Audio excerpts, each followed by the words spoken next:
Hello everyone, welcome. Today we are back in Enthusia Professional Racing with our lovely MGB, the little tiny MG. Yes, the company is MG, the car is called the MGB. There are other names for the vehicle as well, but those are probably get me cancelled on Twitter. Anyway, let's dive into racing, shall we? We got a couple of tracks here, a whole bunch of tracks. Let's do a Superbus circuit race. This start us off, whole bunch of classic British cars, including the DB5 and the Lotus Esprit, and for good measure, to really round out the field, a Honda Odyssey. That's what I love about this game. The vehicle variety that you can be up against sometimes is really good. So let's do it. Let's dive in. Let's go for at least a solid third place. I think we can finish well within the points. Our vehicle is lightweight, it's maneuverable, it's got quite a bit of upgrades. We're up against some fairly classic vehicles as well. So we should have a decent chance. Let's do it, let's dive right in.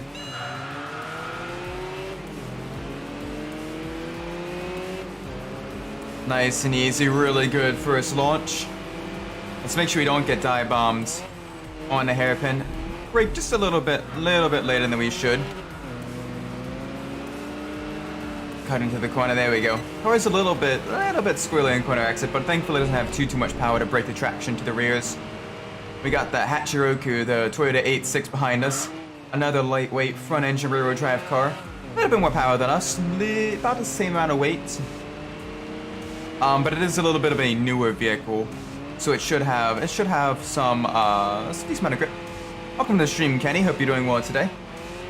We've got the wonderful MG MGB, older one, before they put all the safety bumpers and emissions regulation and all that stuff. This is definitely one vehicle that was severely, shall we say, neutered by a lot of the regulations that were in place during the 70s, because it was made for a very long time, created basically from the 60s all the way up until 1980. A very long running vehicle. That's me, spicy about. Okay, cool. Welcome to the stream. Welcome. Oh gosh, a little bit unnecessary. Trying to take a corner just a little bit too fast. This is an older vehicle, so it does have more less grippy tires, more slidey tires, and the tires themselves already are very narrow, so there's not much contact patch with the road. Older vehicles in this game are much more difficult to drive. Because again, the game basically, how the game calculates grip is it determines it's the contact area of the tires multiplied by a standard variable, and that variable is basically determined by the vehicle's age and whether it's on racing slicks or on road tires, or if it's on like the sports tires of the time. And so for example, an older sports car may have the same amount of grip as a modern day compact car. Which is really cool. It kind of adds a little bit of extra character to the vehicles, and so it's not just the power and weight that you need to worry about, but you need to worry about their suspension setup and all of that stuff as well, how that affects the vehicle. It does make some vehicles very tricky to drive though. But yeah, this is very fun. We're absolutely dominating the competition right now, because even though the tires themselves aren't all that grippy, we're up against some other fairly old vehicles on a tight and technical track, and we're a very lightweight vehicle, which is very good on the twisty bits. It definitely helps us maneuver around the tighter twisty sections. Funnily enough, my uncle actually owns one of these MGs, granted a slightly more modern version, one that was created in the mid-70s, like I think it's a 76 is the year. But it's still a very nice vehicle. But the newer ones, the ones that are made later in its life cycle, are actually a little bit slower, because the engines have less power because they have all of the emission systems, the exhaust recirculation system, as well as catalytic converters and everything like that, are lowering the already fairly anemic engine's power. And then you have the much heavier front and rear safety bumpers on the vehicle, which are the big polyurethane and plastic bumpers. They're designed to basically not crumple at speed or not dent at speeds, you know, up to like 5 miles an hour. So it was a very, very, very different vehicle at the end of its life cycle compared to before its life cycle. They also, MG, or British Leyland actually, the parent company of MG, actually had to even raise the front of the vehicle up an entire inch, around 75, I believe, because the US government said that the headlights were an inch too low, and instead of redesigning the vehicle, they literally just installed longer springs to make it just a little bit higher, which did affect the vehicle handling quite a bit though. It did mess up vehicle handling a little bit. But it is still, you know, it's still a really, really cool car. You know, the fact that it was, you know, a long runner for almost 20 years is something that I don't think you can really see too much today. Like even like the high-end supercars, like the Lamborghini Aventador and R35 Nissan GTR, those are only about like a decade and a half. This vehicle has been around for a very, very long time, and it was in production for a very long time too. Despite the massively changing regulations and massive changes in technology too. It was a very, very, very cool car. I definitely quite like it. I wish more racing games had older vehicles like this, because I enjoy kind of the slower classic cars, because you're still challenged quite a bit while driving them. Because you need to make sure that you're not, you know, overdriving a vehicle. They're really good as a training tool, because they don't have all of the driver aids or anything like that. So if you make a mistake like I just did there, why I braked a little bit too late, the vehicle will punish you. But it is a very, very, very nice vehicle. I also kind of like the robin egg blue color we have on it right now. I can't quite see it as well in the dark, but it is a very, very beautiful blue color. Definitely, if I could like find something like this in real life, I would love to restore one for like this specification, the older specification. It is just a very, very nice looking car. We are dominating competition now. I was expecting this race to be a little bit more difficult, but considering the odds system was like an 8.6, which usually means that the opponents themselves are much quicker vehicles, and on paper they are. You know, you have the Lotus Esprit, the Hachiroku, all of those.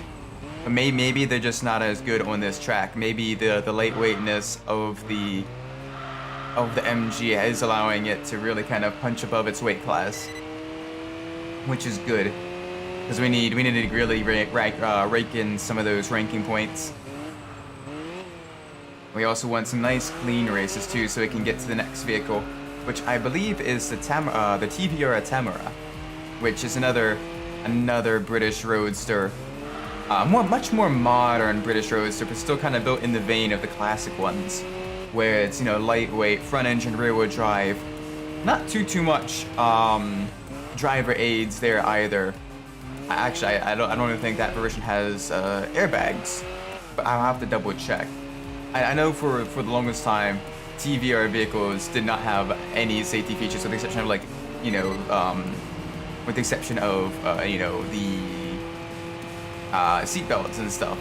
So because the head of the company, they thought, you know, that encourages people to be reckless with the vehicles, and that they wanted vehicles with that kind of, you know, reward discipline. Which is a very, very interesting thought process. Because even then, even if you are careful, if someone else isn't careful, you can still run the risk of getting seriously hurt with that. But yeah, there we go. Nearly clean race, just a slight off-course excursion there. Still very nice. This should be good for, I believe, 2 upgrades.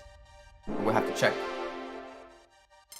There we go. We got some grippier boys, and the MG is now even lighter, so we can really shred through the corners. Nice, nice, nice. All right, let's see what the next race will be.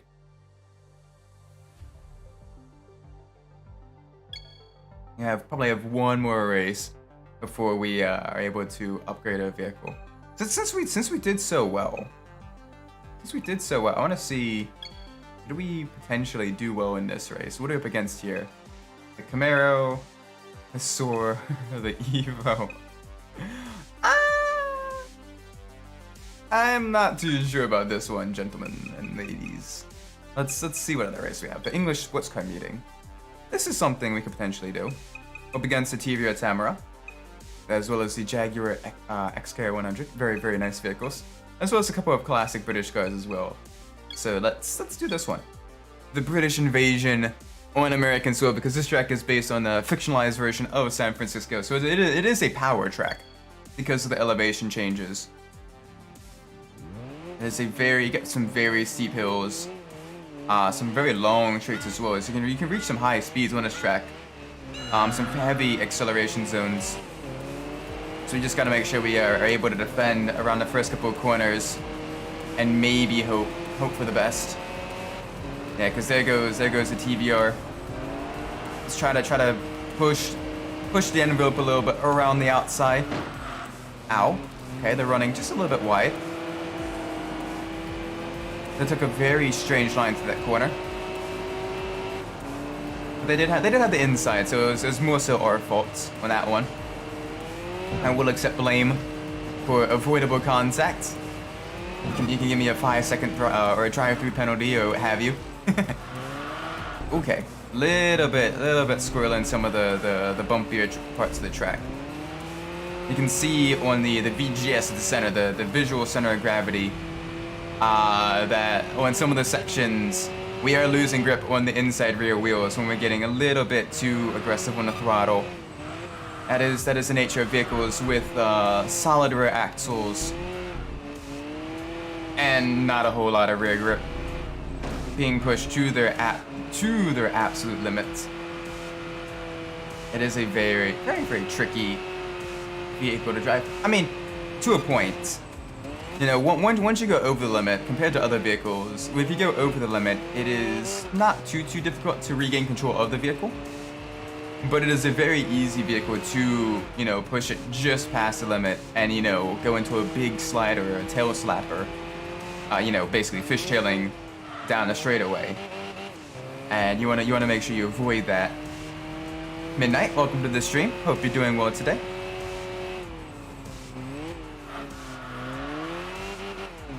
Right now we're finishing off driving our beautiful MG MGB. Very nice vehicle. I'd love to own one of these in real life. It's just such a nice, you know, simple but sporty English car. Granted, I needed a space to have it, you know, to store it and everything, because Maryland weather is a lot like British weather, and for some reason the Brits, despite, you know, the country having massive amounts of rainfall, they do have a lot of roadsters, a lot of convertibles. Very strange. Nothing interesting happened today. That's alright. It's, you know, you kind of just enjoying the trip with the family out to Florida for this graduation. It's still nice. It's still very cool. You may want to look at. Granted, I'm not sure what the vehicle situation is there. If, you know, there's multiple vehicles, or if there's any sort of familial trips planned, sort of waiting for the graduation. You know, day trips and everything, things you try to explore and all that.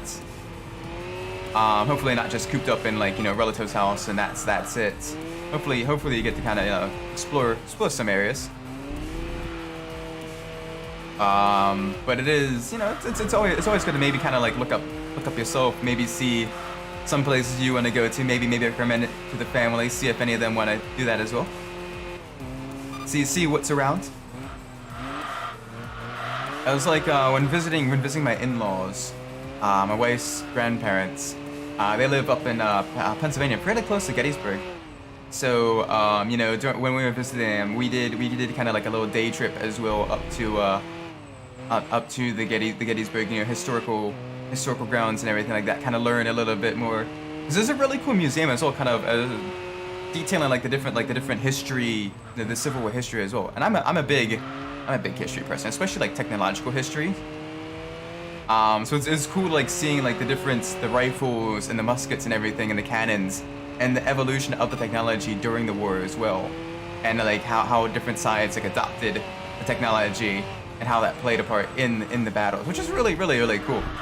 Ooh, a little bit squirrely there. Like some warriors are playing again tonight. Oh, nice. Nice, nice, nice. And across the line, easy peasy.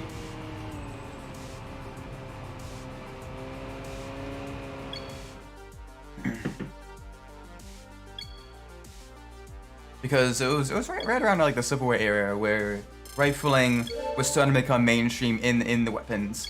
And if you're not familiar with rifling is basically the grooves, the spiral grooves inside of the barrel of a firearm. It basically causes the projectile to spin. And much like when you throw a football, when it spins, it makes it a lot more accurate, as opposed to where with smoothbore, it just kind of comes out and it tumbles through the air, creating a lot of inaccurate or imprecise shots. It makes it much more difficult to hit your target, whereas the rifling definitely makes the weapon much more accurate. Granted, it's still it didn't have the cartridges and all that stuff for the projectiles. It was still black powder and all that stuff, but it was still really, really cool learning how they did that, which factories managed to do that, the industrialization that occurred during that time period. Very, very cool. But anyway, we have managed to completely level up our beautiful MGB. Love that car. I'm gonna get a screenshot that we can do the social media car effects and everything as well, because I enjoy even after like driving these vehicles, I enjoy looking up those vehicles, looking up a little more of the history of them, looking up a little bit more of like the different factoids and everything, which is really, really cool. Like we have the TVR Tamora here, and there are so many colors. Of course, we have the standard high gloss black. We have these really cool TVR colors, these high pearlescent colors. This game doesn't really do it justice. But like they're really, really, really beautiful, like color shift paint. Like you have chameleon orange and chameleon blue, which are absolutely amazing colors. Reflex spikes, which in real life looks more of like a purple with like a gold in the background. This is just kind of a brown, which is unfortunate. I do want to have it in the chameleon blue, because it is a very pretty blue. And let's hit the track. Let's see what we can do.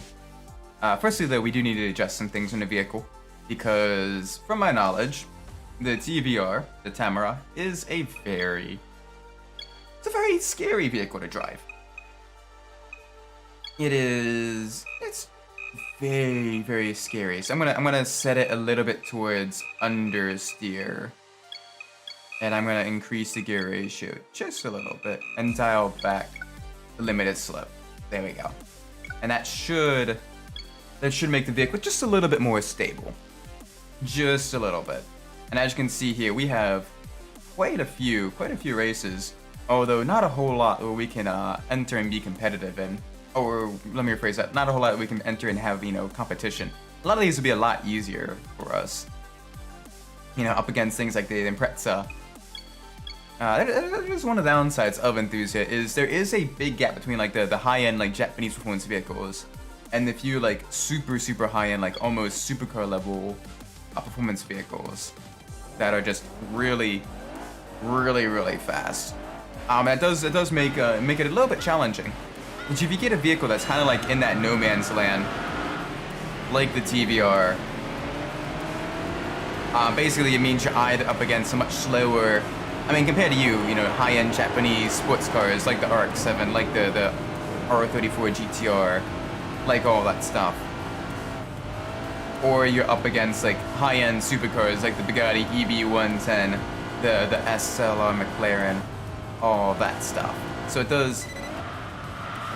Oh, wow. Okay, brakes aren't all that strong on this vehicle. And we gotta be very smooth with the throttle. Because this car, when going around the corners, because it is a very lightweight but very powerful vehicle, we do have to be smooth with the throttle application. Thankfully, it doesn't have a big torquey V8. It has a fairly powerful inline 6 instead. But it's still just a little bit outside of the realm of comfortably being able to control it at the limit. Especially when you go past the limit. When you go past the limit, this thing just wants to go backwards. So we just need to be very, very, very gentle here.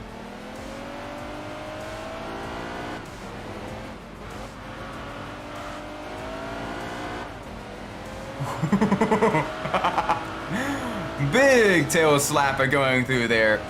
Wow. Yeah, this car definitely is not wanting to make friends with me. It is a very, very aggressive vehicle, very fast as well. Like, I am enjoying the speed through the corners. Yes. Lovely, lovely, lovely. Once we get the hang of it, though, like, if you can kind of figure out when the vehicle is about to lose it, like, if you can kind of like prepare for it, like, you can still prevent it from like going around. It's not too bad, especially if you resist the urge to like downshift in the lower RPM range, because that can definitely cause some issues with cornering as well. Is if you downshift mid corner. The vehicle definitely wants to spin on you. Whoa! Okay. I am like right at the limit of the vehicle. Super smooth through there though. Woo! Yes! Oh, that is very nice. Okay, this vehicle, it's difficult to drive. But it is a very fun vehicle to drive. I may want to graze the brakes just a little bit as they're coming out of the hairpin. I'm thinking these corners could probably be taken in third gear. Yeah, third gear might be a bit better. We're a little bit below the power band for this vehicle. It is a very peaky, naturally aspirated inline 6-cylinder engine, where most of the power is in the higher RPM range. I mean, it has a red line at 7,500 RPM. That is a very high red line. But it is a very quick vehicle. Very lovely. And it is a beautiful car too. Like, look at that. That is a very, very, very nice, very, very, very sexy car. Like, I honestly, like, this, I would love, like, a lot of people, like, you know, they go after the R34 as, like, the vehicle they want to be able to import to the States. But I can't wait till, like, one of these is legal to import. Oh gosh, granted, they'll be only really owned by, like, you know, the super, super rich people and stuff. Because even when they were first released, they were a very, very high-end sports car. But it is a very, very, very nice car. I definitely love to see one in real life. I did see an older TVR actually last year at the MG's on a Rock show. It was one of the TVR Vixens released during the 60s. A much smaller vehicle, but still very, very quick. And funny thing about the Vixen is it was actually showcased. One of the advertisements actually had a topless model on it, which was like a big, big scandalous thing at the time. But it caused like a big controversy, big stir. But it was a marketing success because it got people talking about, oh my gosh, they're being, you know, super lewd with the advertising, and it got people talking about the car, and it got, you know, a lot of people wanting to buy the vehicle as well. So good. I mean, you know, there's no such thing as bad press, right? If people are talking about you, that means you're winning. even if they all hate your name, if they're talking about you, you're winning, right? That's the marketing lingo. There we go, and across the line. Beautiful.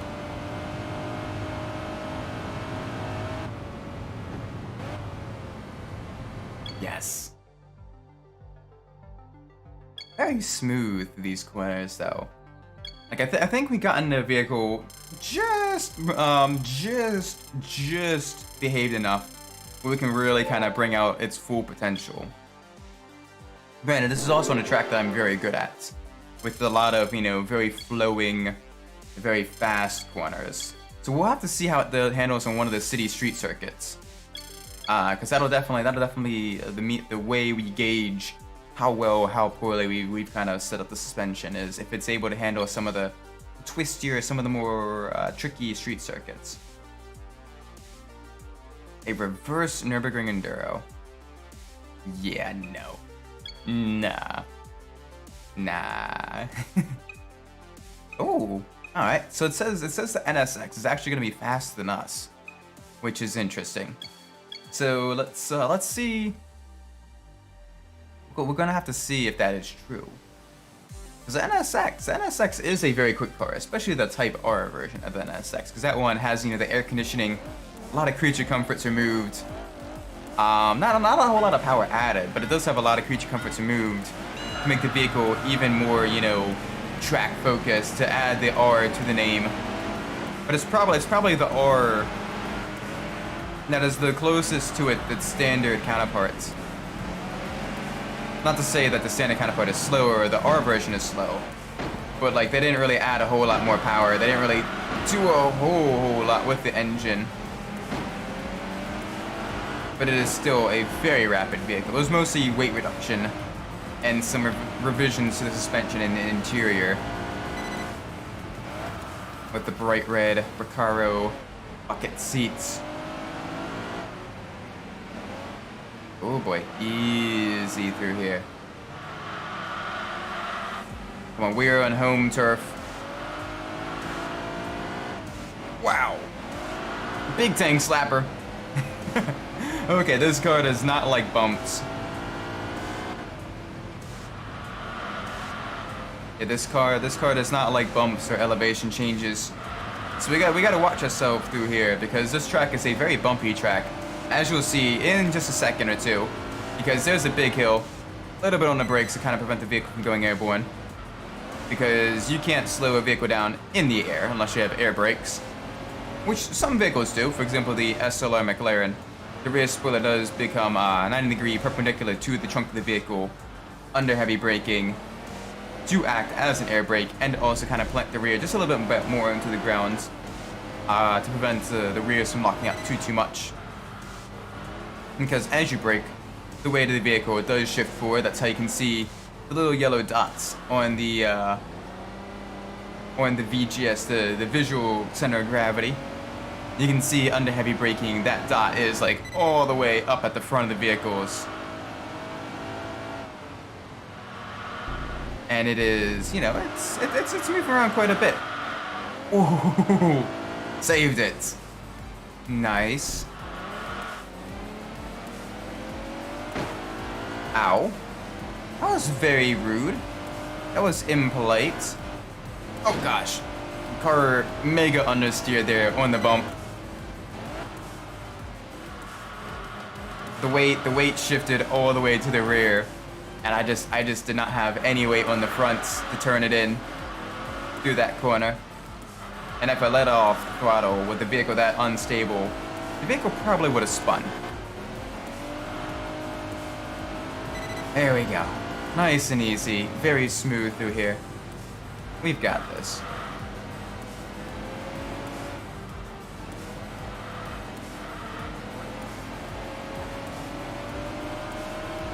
Easy. Alright, there we go. Wow! Okay.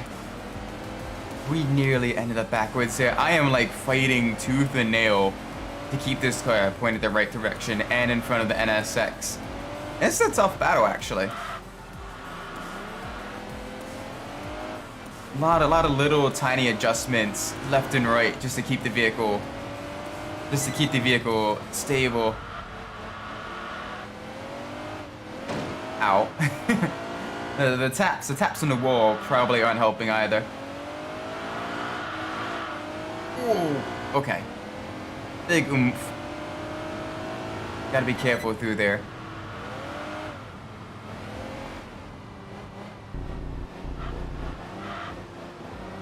Okay, now I am enjoying this vehicle quite a bit. I could use a little bit of adrenaline, a little bit of a challenge. I want to see just how difficult, oh gosh, this vehicle is. I've seen a lot of people in the wiki talking about how this is one of the more difficult vehicles in the game to drive. And after kind of embarrassing ourselves a little bit with previous vehicles, with us, one, setting up completely wrong, and two, also not having the controller set to 100% sensitivity, instead of only being set to about 80% sensitivity, it does make it much more difficult to correct the vehicle being just a little bit squirrely. So now it is our time to shine again. It is our time to kind of make sure that we absolutely shred this NSX on the track. Bump. Alright, little bit of a bump there. Alright, brakes going over the turf. Oh, wow. We got saved by the NSX there. They were not fooling around with us.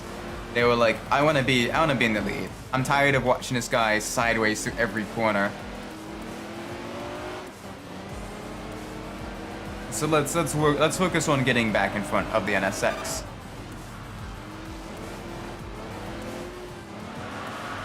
Very smooth through there. Come on. Big push. Big push, big push.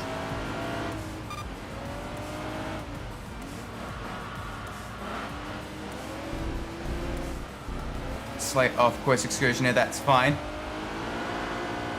Oh, can we dive bomb on the inside? No, we cannot. Alright, short shift just a little bit to try to maintain grip. That we can get on the throttle just a little bit earlier. I think that may be what we can do as well on the bumpier circuit. There we go. Alright, hog the inside. Go into full defensive mode.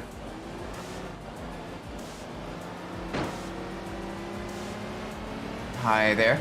I see you. You are just in front of me now.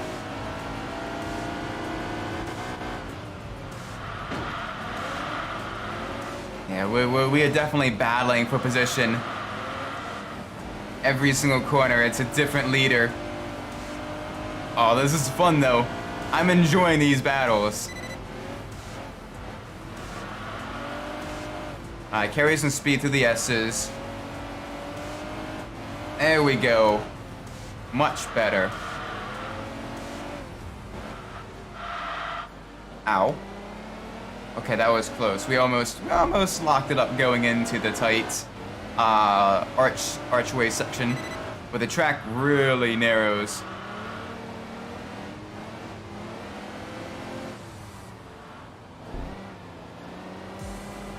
Okay, there we go. And here's the finish line. Big push, big victory. Oh, we beat the NSX as well. Very nice. G. Very good, very good. Molto bene. And if there's anything wrong with the audio, something's too loud, something's just a little bit too soft, please let me know. I'm more than happy. I am more than happy to kind of, you know, make sure everything is good. There we go. That's a decent amount of ranking points. Our ranking is still gonna tumble though, because we don't really have any tough competition to go up against. But that was still decent. That was still a very solid run. Now we have some grippier tires as well, which will really help us. And we have some RS events. We got an Evo. Gosh, they blur together. Evo 8, and then the Roof Turbo R. It says we're going to be much faster than the Corvette, which is surprising because the Corvette is one that usually handles the higher speed sweeping corners fairly well. So I'm a little bit curious to see how well we can do. I remember back when we That's a while ago, back when we first started streaming with the Mercedes S-Class on the Star Festival. We were actually up against the TVR Tamora. And we held it off for a decent amount of time. And now we're in the Tamora and we're up against some even faster opponents, the Roof Turbo R, as well as the Evo. Both of them very rapid cars. It should be quite fun, I think, trying to go and take them down.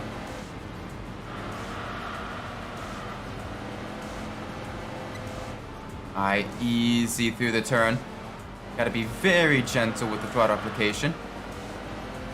We have the roof behind us, the heavily tuned, the heavily modified Porsche.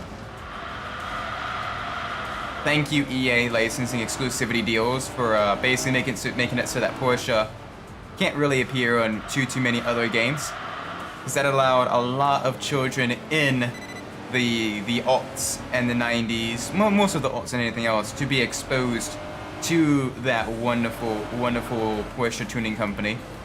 Really cool stuff. They even made some of their own specialized chassis. For example, the Roof CTR3 is something that they've basically made almost entirely in-house. Very cool car. Okay, a little bit squirrely there on the jump. That roof is fast though. The roof is on fire.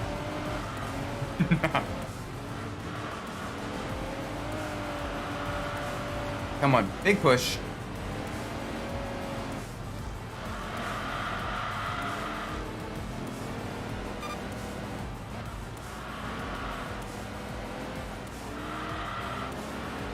We wanna try to get back in front of the roof. It is basically a two-car race for the lead. Everyone else is much further behind. Oh man, the TVR is actually hanging on fairly well. Especially because we kind of figured out some of the tricks to it very early on. Using a little bit of throttle to kind of stabilize ourselves. Not necessarily going full throttle until we're almost entirely out of the corner. We're losing a little bit of time each lap though, which is unfortunate. I don't know if we can compete against the roof too much. We're gonna try though. I'm gonna try to set an even faster lap now. But it's tricky. Oh gosh, okay. Very tricky because we completely took that corner way too fast. That would have been race over if this were real life.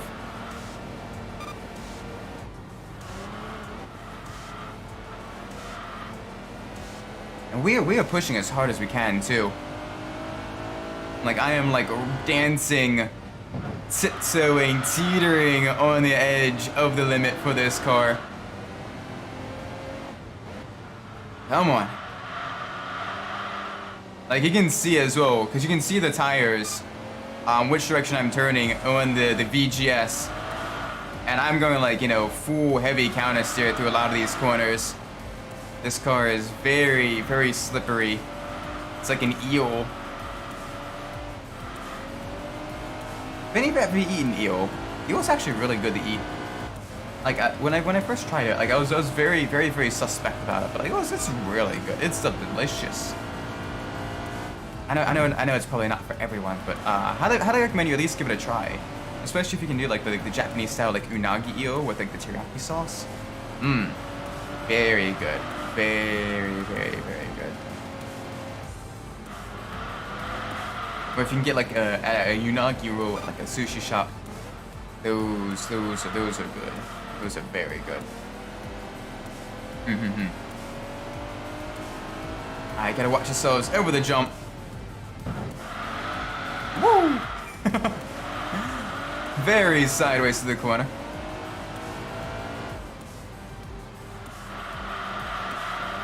Another reason I probably will never be as good as Jordan, but I will never have a good Space Jam movie.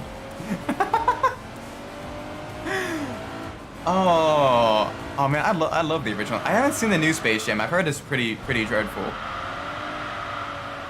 But yeah, the Space Jam the old Space Jam was actually really good, really fun. Oh man.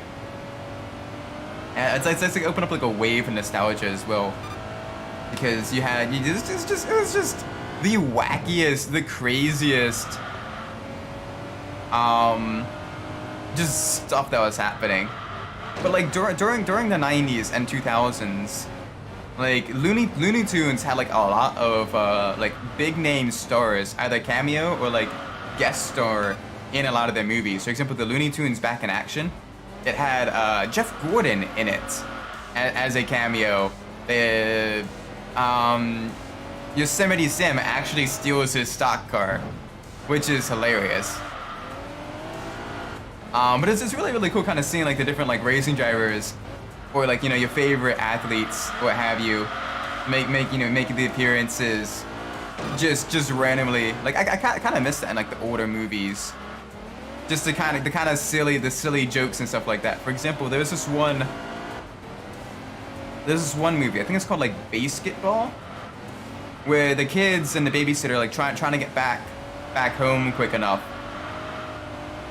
and then they get into a cab and everything, and they're like, hey, can you drive, Mister, can you drive faster? And it cuts to Dale Earnhardt Sr. sitting in the driver's seat in like full racing outfits, and he looks back and he gives him this look. Can I go faster? Puts on his racing helmet and he just floors it, and it is so funny.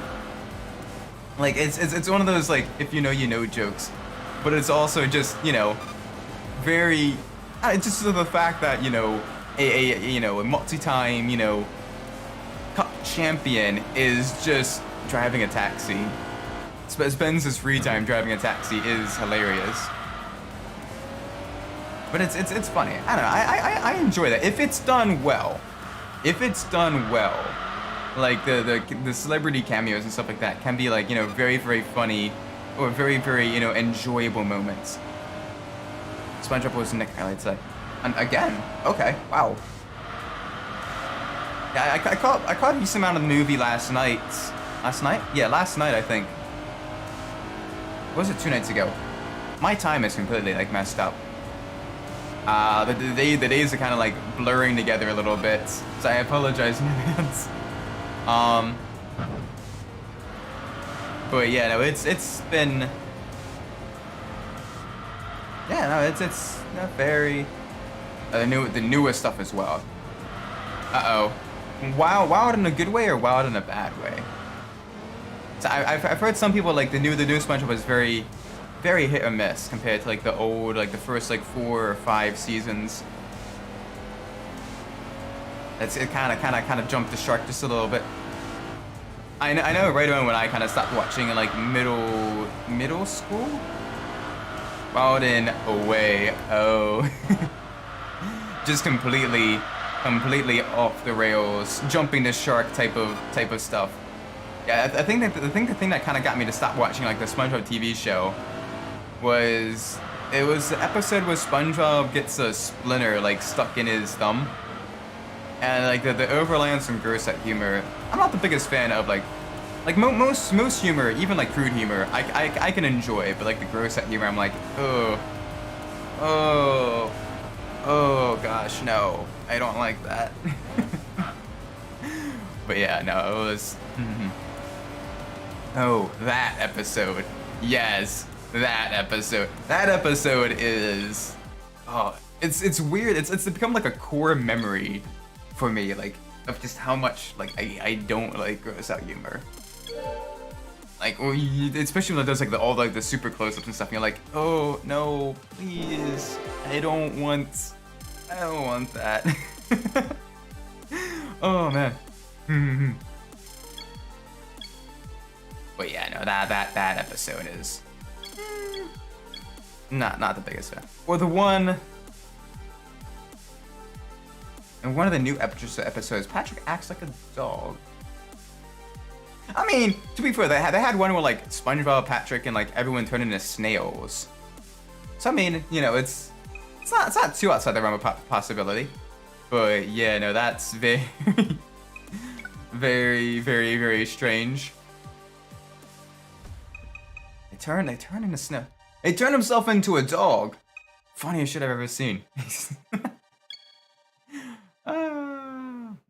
English car limited race. We could do decently there. But I kind of want to do another race. Ooh, the EB110. Let's race against that. That'll be a fun one to do. That'd be a very fun one to do. Oh man, but no. And then there's another one as well where like Squidward is trying to like move houses or whatever, and SpongeBob and them are helping him, and like the couch gets stuck on his foot, and like they pulls out like his toenail, and I'm just gross. It's so bad. Like that's the kind of stuff that kind of got me to stop watching SpongeBob a little bit, because yeah, like I said, gross out humor is not my thing. That being said though, Nickelodeon, I'm not sure how it is nowadays, but Nickelodeon, like during my childhood, was like the absolute bomb. Like he had like some really cool stuff. He had like some of the collaborative like TV shows and stuff like that. For example, or like, you know, the special like 1 hour features. Like for example, the Jimmy Timmy Power Hour was actually like super cool, because it combined, you know, like the Jimmy Neutron and the Fairly Odd Parents and everything. And it was just a really kind of cool concept, and it was actually like really fun. I've heard Fairly Odd Parents kind of jumped the shark a little bit too, which is unfortunate. A lot of the stuff I grew up with and really enjoy nowadays is kind of like has kind of fallen off a bit. I now know how my parents felt when they said they were kind of disappointed with the prequel trilogy of Star Wars. I get it now. Even though I kind of enjoyed the prequel trilogy, not as much as the original trilogy, but the prequel trilogy compared to the sequel trilogy is leagues better. At least it tells a semi-coherent plot with just very cringe dialogue. The sequel trilogy is just kind of, and now we're here because reasons, and now we're there, and it's just, you know, it doesn't make too much sense. Somehow Palpatine returns.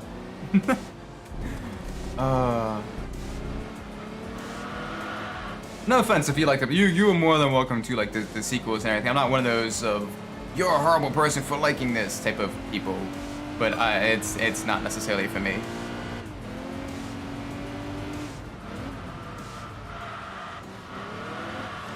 Oh boy, easy does it through here. A lot of switchback turns, which are very easy to kind of get the vehicle just a little bit squirrely through. Okay, there we go. Car does not like curbing. Very much so. Very much does not like curbing. But I'm glad we can kind of push through that a little bit. We'll be probably getting a solid second place. I mean, we're up against a literal Bugatti. And like, not one of the super heavyweight Veyrons, but like a Bugatti that can actually corner. One of the few Bugattis that can actually corner as well. The EB110. Very beautiful car. Actually one of my favorites of the Bugatti family vehicles, because it has the perfect blend of like top end speed, but like it can corner, unlike the Veyron and the Chiron and all that stuff. Those ones are just a little bit too heavy to be effectively taken to a track. They're basically record queens, and that's it. Brakes. The game heard me talking smack about Bugattis and was like, hey buddy, what if your brakes just decided to lock up?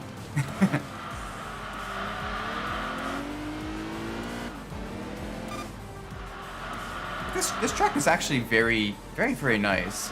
Like the sunset, sunrise, sunset probably. You know, the beautiful, you know, quaint little German town. The high-speed highways and everything. Like, this is a very pretty track. It's not necessarily the most fun track to race on, because the tight technical section just after the start-finish line is little bit strange. A little bit strange to navigate in most vehicles. But the rest of the track is very fun, very fast, very flowing, a lot of enjoyable sights. I gotta be smooth through here.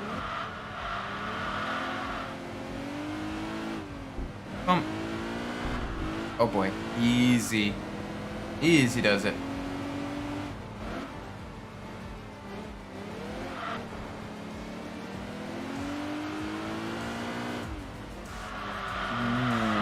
Okay. Easy.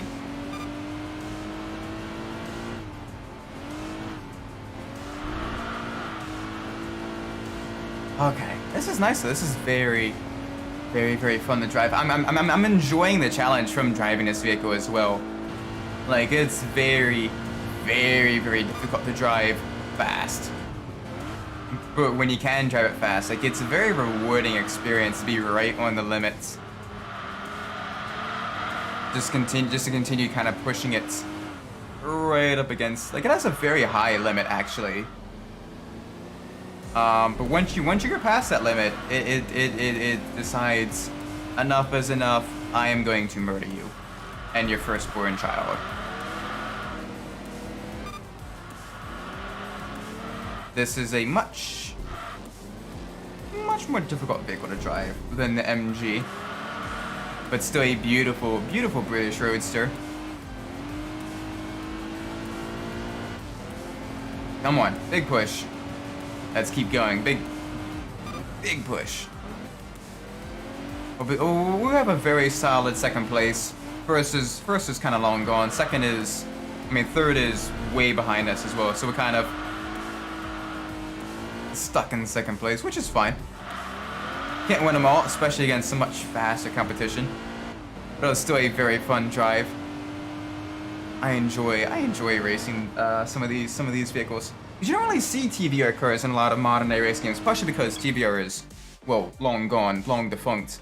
They try to make a comeback in the late 2010s with a revision of the Griffith. But unfortunately that vehicle got stuck only in kind of the conceptual phase. Very unfortunate. I love the TVRs though.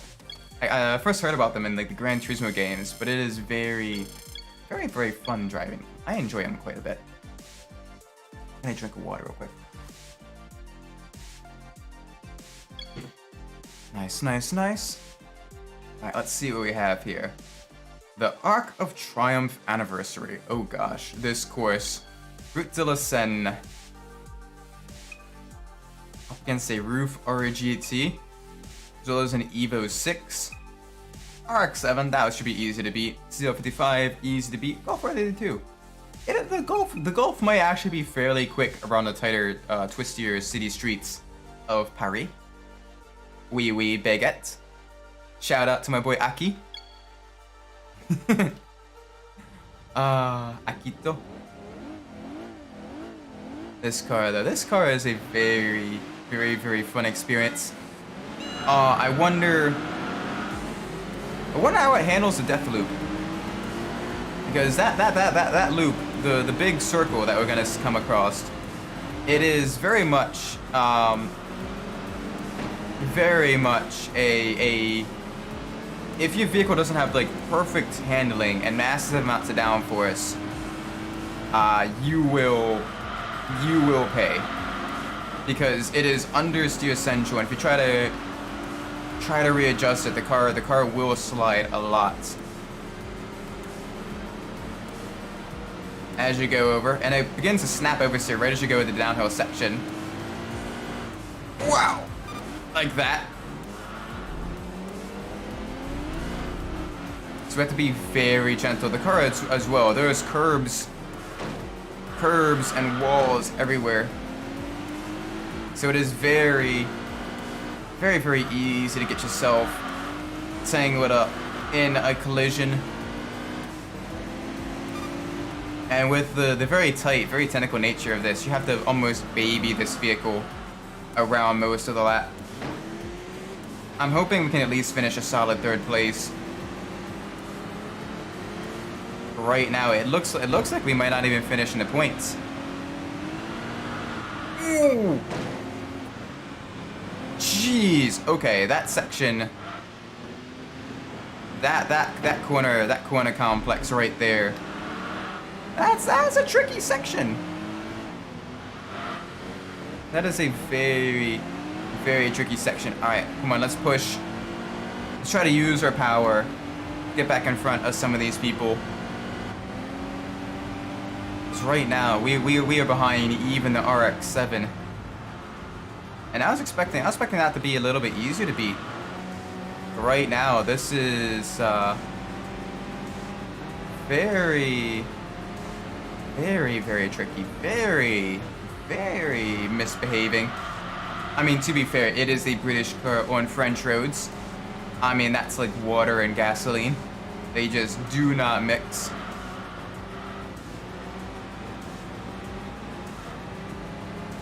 It is an absolute outrage.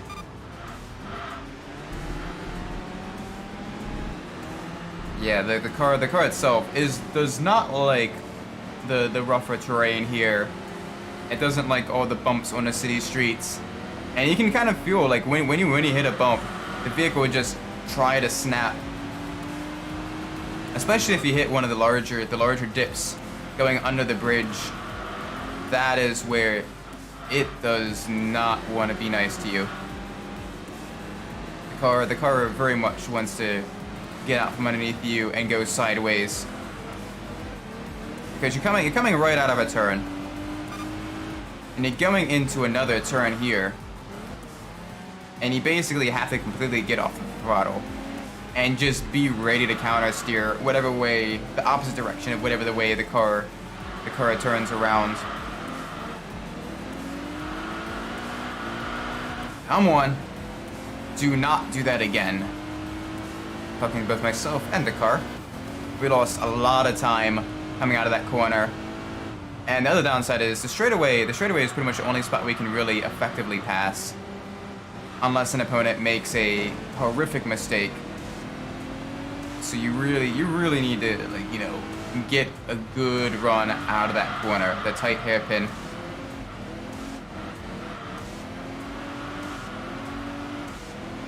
Come on, trying to inch closer to the CO55, at least get in within the points. That would be nice.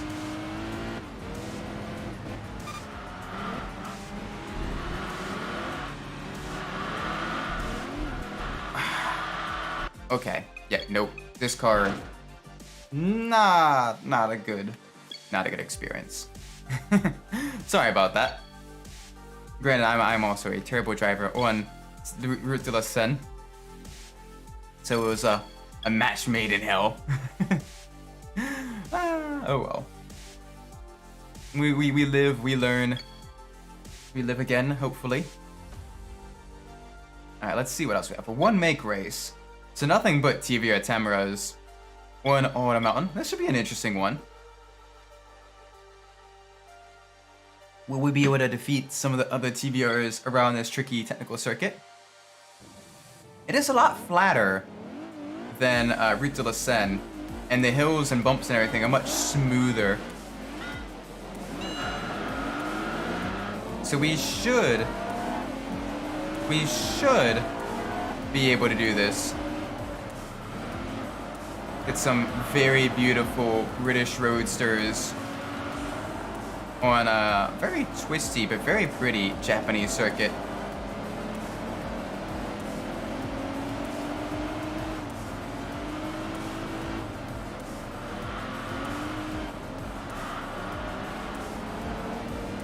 Easy there. Gotta be very gentle with the throttle through some of the twisty bits. We can be patient. We just need to win this. Doesn't matter when, we just need to win this. So as long as we're not losing too much ground to first, we can kind of bide our time a little bit until we get a good run on second place here. I'm thinking we can dive bomb. Ooh, drifting around the outside. Got some Eurobeat playing. Deja vu, I've been in this place before. Higher on the beat, and I know it's my time to go. Ooh, you're pushing me. Hi there. Easy. Easy does it. Alright, there we go. Up in the second. First is a second and a half ahead.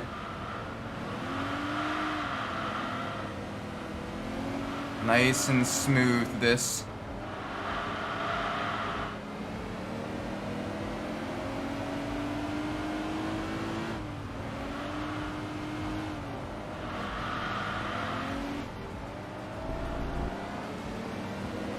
Come on, gotta push.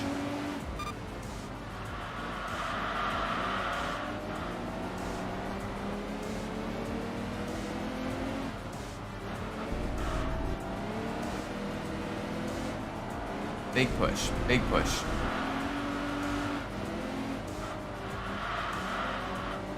Alright, let's make sure we don't lose too much time to the other TVR up ahead. Let's try to push to maybe close the gap a little bit. Maybe get into the slipstream on the main straight. Push away into the lead. Going into turns 1 and 2. Maybe. Alternatively, I got a little bit crossed up on the braking there. That's gonna cause us to fall back down just a little bit. Alright, big push now down the straight. Alright, less than half a second. Slight tap there. But otherwise, we did very nice. Very smooth through the corner. Oh, hi there.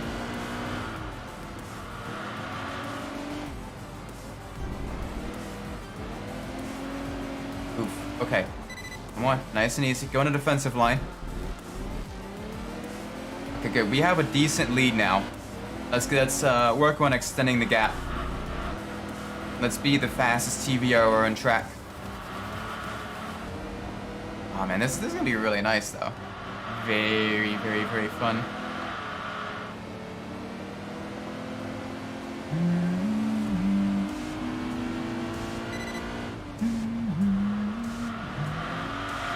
Oh gosh, the hymns from the chanting from the Final Fantasy X, it's still stuck in my head. Again, it's a very relaxing rhythm to it. I can see why the composers and the people who made that game did it the way it is. Did it the way that it is. It is very nice.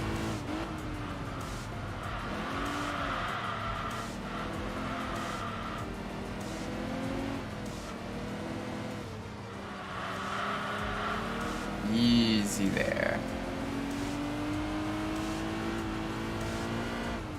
After the stream, I'm going to be writing a little bit more of the script for the Rec Press review I'm going to be working on. That should be very fun as well. I'm looking forward to editing. I'm gradually, granted, right now I've been basically making a bunch of like memes and shit posts and all that stuff to post on the socials. But I've been enjoying kind of learning. It's a steep learning curve, but I've been learning how to do stuff in DaVinci Resolve. That's been a very fun process, actually. I wish I had gotten started with that sooner because it is a really cool. It's a very powerful video editing software. At least for the stuff I'm using it for. I'm looking forward to kind of doing a little bit more with it. Like it's gonna be pretty cool. Oh, big slide there. Ouch. Okay. Nice. Very nice. Alright, 2 seconds ahead. Let's extend the gap just a little bit more. Just a little bit more. Big push.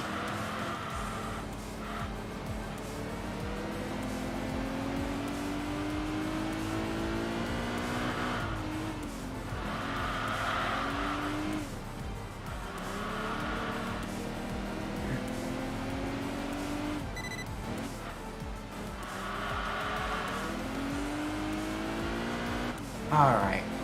Jesus, car. This car is very, very, very dicey.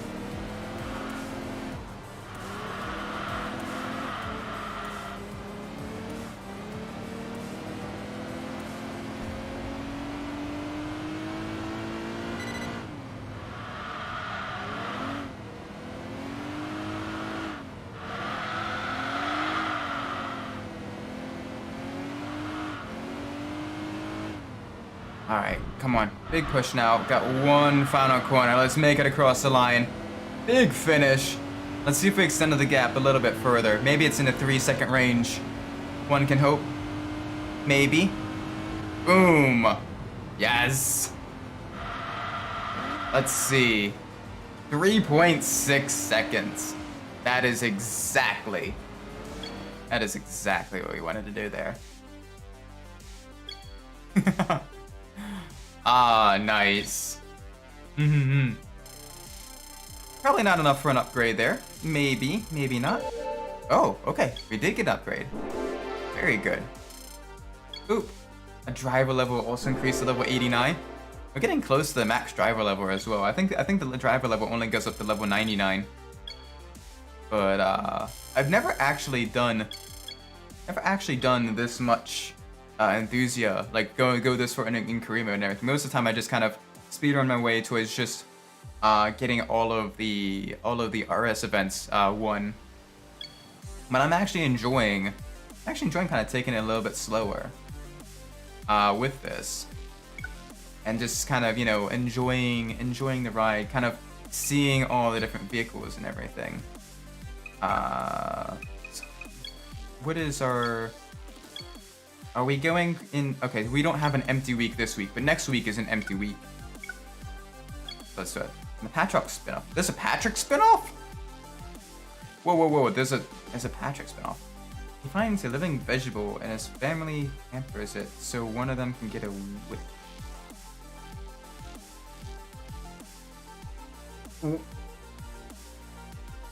What? Okay, that's new. How does pampering a vegetable give you a wish?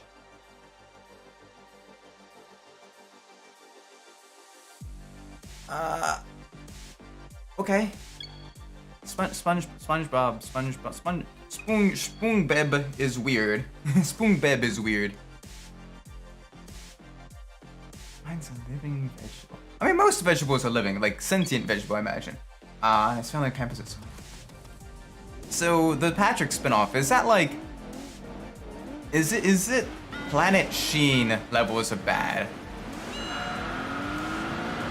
So I haven't seen the Patrick spinoff. I have seen Planet Sheen, and oh, Planet Sheen is dreadful. Do not watch Planet Sheen. It is. There's a reason it was canceled very, very quickly, because they're just. Sheen was a good supporting character. But when he's the main character, he gets just a little bit grating. It just exists. It is a TV show. To quote Shafrillis, it is a TV show that exists. I see. Jeez, man, we're definitely, at least on the Western side of things, we're definitely hurting for good like cartoons and stuff. Like I've seen it, like, especially because like when I'm around like younger family members and stuff like that during like functions and everything. Like, and it's weird because like when I watch stuff from like even before my time, like I can still find enjoyment in that. But like the modern stuff's, granted there are some exceptions, but like the modern stuff's pretty dreadful. So it's very, very strange. Eastern animation though, like anime and stuff like that, the anime is very solid though. Like there's a lot of good animes out. The most recent one I watched, granted this is less for children and more, you know, for an adult anime. Not that kind of adult anime, get your mind out of the gutter. But, you know, obviously one that's probably rated like, you know, horror-ish. Is the Cyberpunk Edgerunners anime by Studio Trigger. That one was real good. If you haven't watched it, I highly recommend it. That was very nice. One of the episodes of SpongeBob so recently was banned in the US for a while. Okay, I'm curious. What caused it to get banned? How does SpongeBob... Like, I understand, like, there was one Pokemon episode that got banned because it gave kids with epilepsy seizures because of the bright flashing lights and with the Porygon in it. Because remember that was, like, all the controversy when, like, I was, like, in elementary school and everything. And, like, there was some people that, like, you know, found, like, the bootleg versions online and they were like, yo, watch this. This is the stuff that gives people seizures and everything. And it was, like, you know, super cool back when, like, the internet was more of the Wild West. But how does a SpongeBob episode get banned in the U.S.? Like what caused it to get banned? Like SpongeBob, like it has sometimes it has some raunchy humor and stuff like that. It was called the quarantine crap. Really? That's what caused it to get banned because it mentioned. Oh gosh.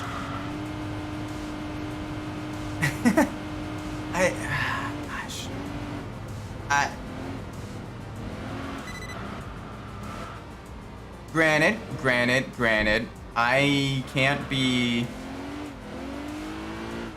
one to talk. For example, there was one, the Lilo and Stitch episode, well not Lilo and Stitch episode, Lilo and Stitch movie had to be drastically changed quite a bit.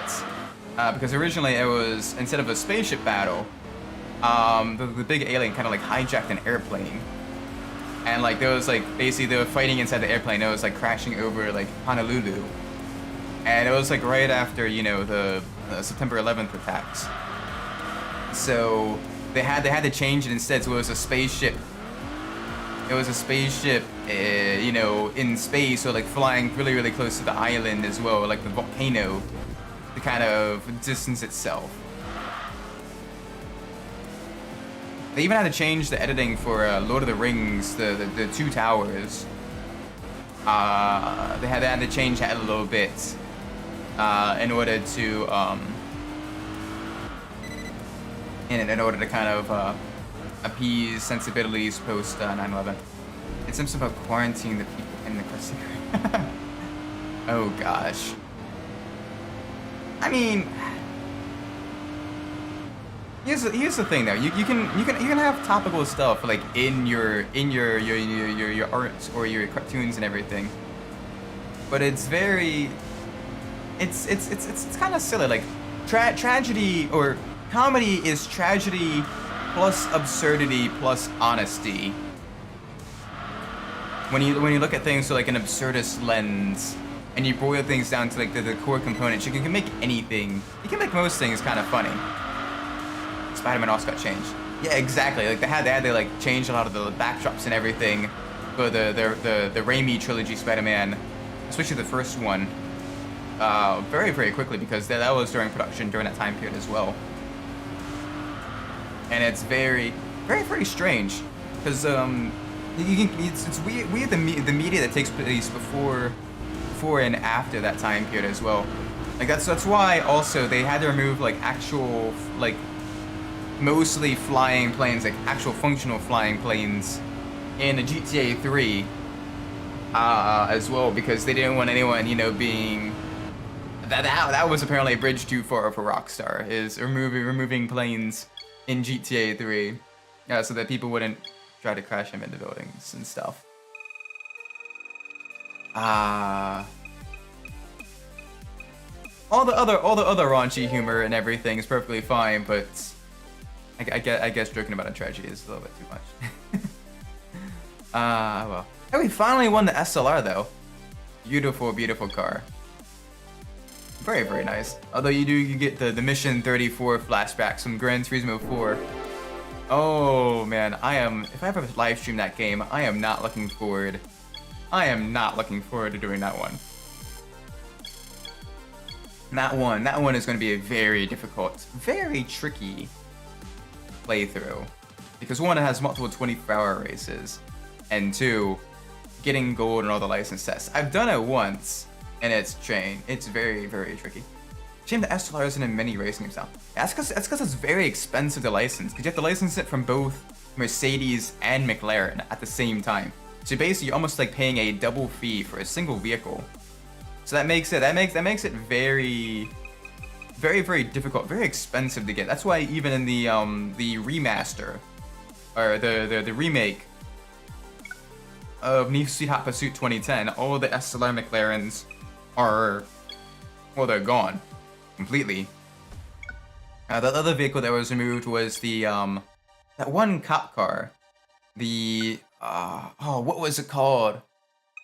The Carbon Motors. That one. That one was also removed because that company went under not too long after Hot Pursuit was released.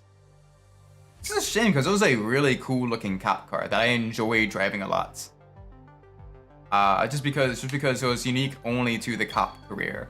So I really liked kind of driving that. And it was a good vehicle in its class as well because it was heavy, but it had decent handling. But it was really able to kind of like, you know, you could be kind of the bruiser in a lot of the online events, being the one to really kind of go hand, you know, toe to toe against some of the you know, the other heavier opponents and everything, which was nice.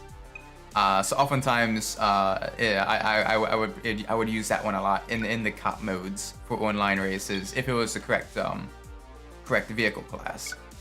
That is very, you know, it's a very, very cool car. It's a shame the company went under. But that is the nature of startups, though, is that, you know, it's very, very unstable. Things, you know, you need money, you need all that stuff to make it work and everything. And if one thing goes wrong, you are at the mercy of the economy. 100%. You don't really have a whole lot of other things to fall back on, and you need to move very quickly. You also need to make sure your product is as high quality as you can get it. You need to be able to compete with the big boys right off of the bat, and it's tricky. It's very tricky. I do not envy any set of company because you are beholden. Basically, you are more likely to fail than succeed. But it's the success stories of those who do succeed that keep people trying, and that's how you get the innovation and all that stuff as well. Because they're able to kind of approach things from a fresh and new perspective. They have to take the big risks in order to get the rewards. They can't just, you know, create a mediocre product right from the get-go. They need to, you know, hit the ground as hard and as fast as possible. And sometimes it pans out, and sometimes it doesn't. I mean, even big players, you know, multi-billionaires, if you look at their history of companies and their, you know, their economic adventures, oftentimes they have a very, you know, they still go bankrupt, or they still go under for a couple of their companies. You know, everyone from Trump to Musk to, you know, Bill Gates, they have all had, you know, companies that have gone bankrupt. So it is, you know, it is a beast that comes with us all, no matter how wealthy you are. You know, it's very tricky. It is very tricky to be the new guy in a pool of already established, you know, big players and stuff. Or to be even worse, a trailblazer, you know, being the first one in an entirely new market. Because you are basically the one who has to pave the road, build the way for everyone else. And other people may see you doing that, and they may be, you know, quietly watching and learning from you and seeing, you know, what you're doing right, what you're doing wrong. It's cutthroat. Like, I studied a little bit of business in my time, and it's like, statistically, it is a very, very, very difficult thing being a especially like a new company owner. It's very, very difficult.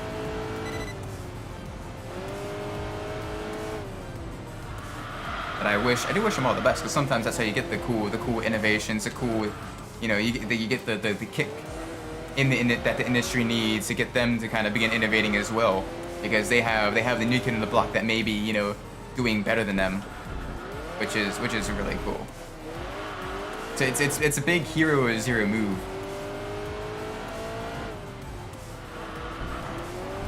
Oh, gotta be easy through here. This car is very squirrely. Granted, we're managing to get it mostly under control, actually. With the exception of a few corners, like we have done fairly well with this. Through some of the tighter, twisty bits. Like with especially with the elevation changes and the bumpiness of the Nordschleife, the Tamora is actually handling very nicely.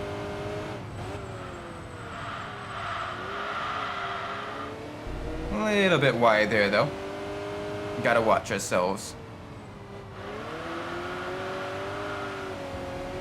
Yeah, well, especially now that we're upgrading the vehicle as well. Like this car is very nice to drive. Very, very enjoyable vehicle.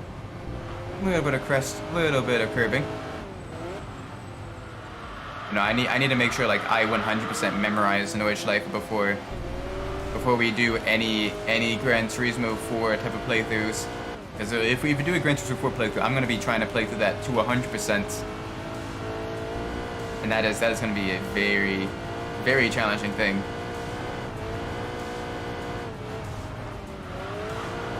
Because Gran Turismo 4 and Gran Turismo 5 are the only two Gran Turismos that I have not, or that I have only 100% completed once.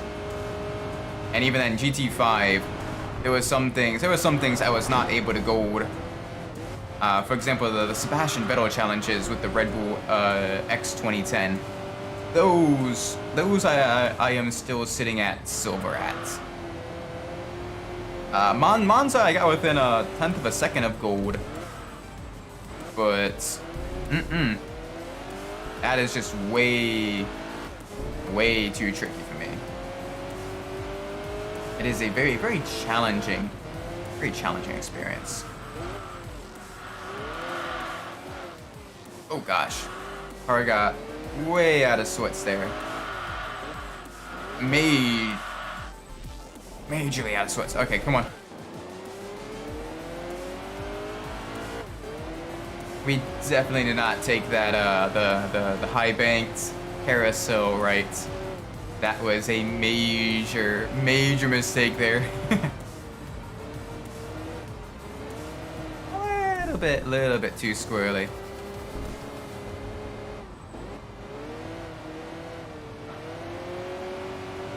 Gosh, I would love to kind of take a car through its paces around the Nordschleife in real life. On the same token, I'd be kind of terrified of that, because the track, despite doing many laps around it, virtually, it is still a very tricky course. And you've had people racing Formula 1 cars and Group C cars on the full course as well. And those drivers are absolute legends. Being able to handle those much faster vehicles around the trickier sections on the track. Especially with the foot flats. The big jump kind of earlier in the course before the kind of slight right-hander. That is a tricky corner because your car gets pretty much any moderately quick car gets airtime. And even here as well, your car gets lots of airtime, and you just need to be ready for the car to fall out from under you. It's a very surreal experience.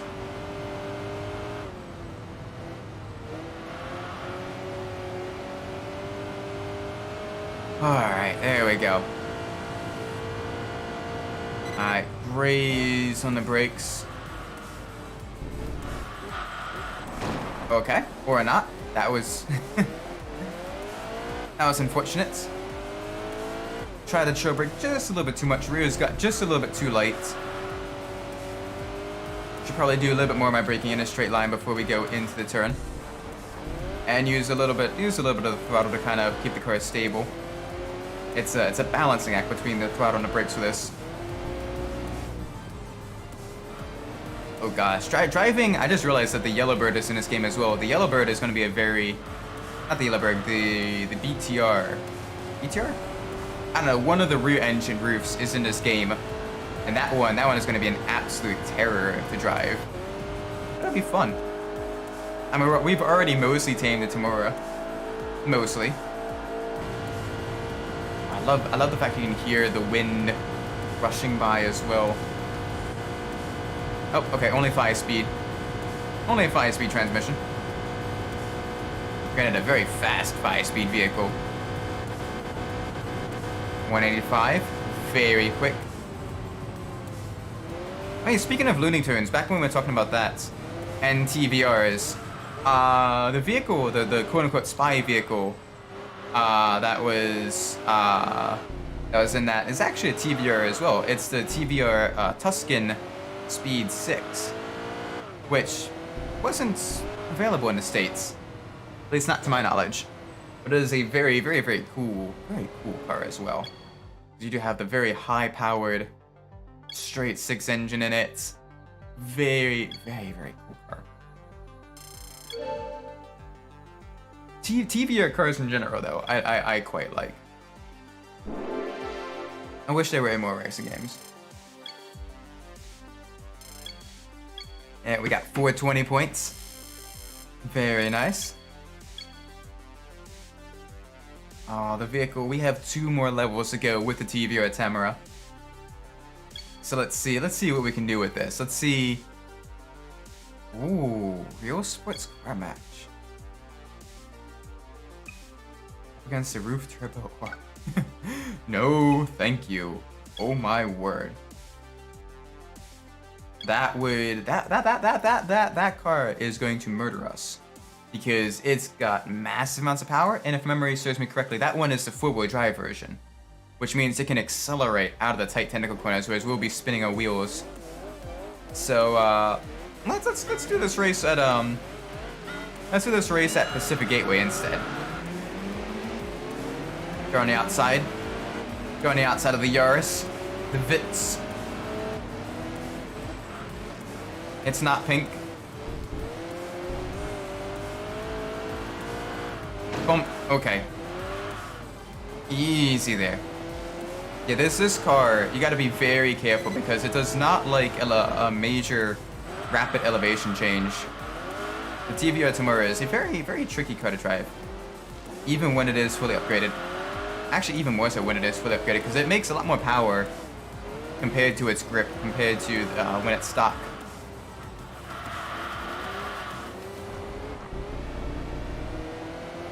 Just a slight graze of the dirt. Nothing too much to be worried about. Easy through here. Big slide. Lay down quite a bit of rubber.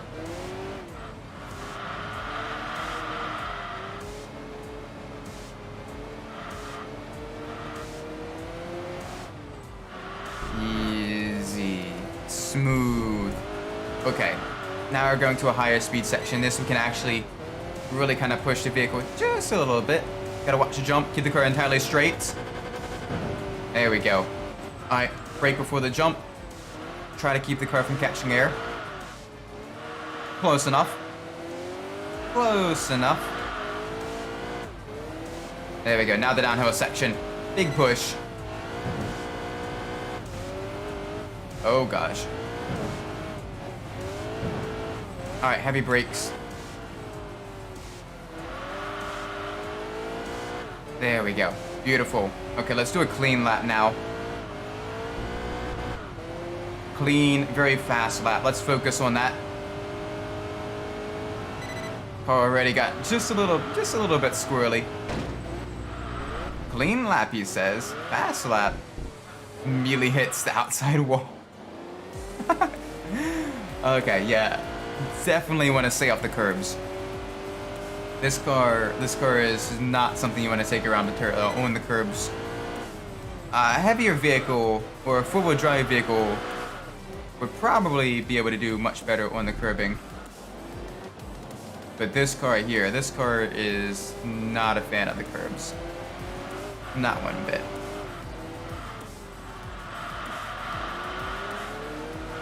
There we go. Kept it a little bit cleaner through there.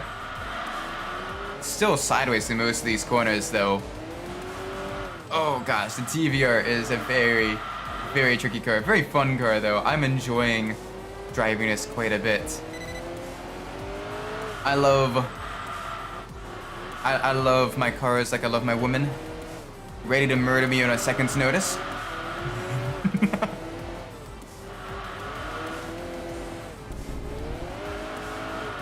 Easy there. Oh gosh. Saved it. Little bit of a tank slapper.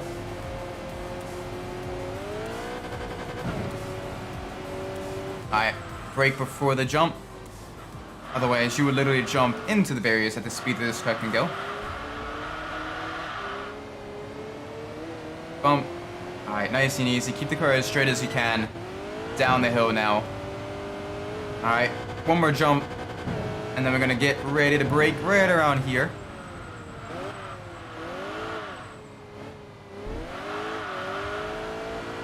Okay, there we go. A little bit too early, but otherwise not too bad. Saved it, kept it smooth through there. Alright, now a clean lap.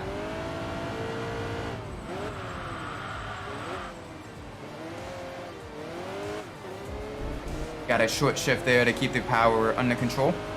That'll probably help us get on the throttle early enough that we won't spin the wheels. Easy through here. Let's try to have a clean lap.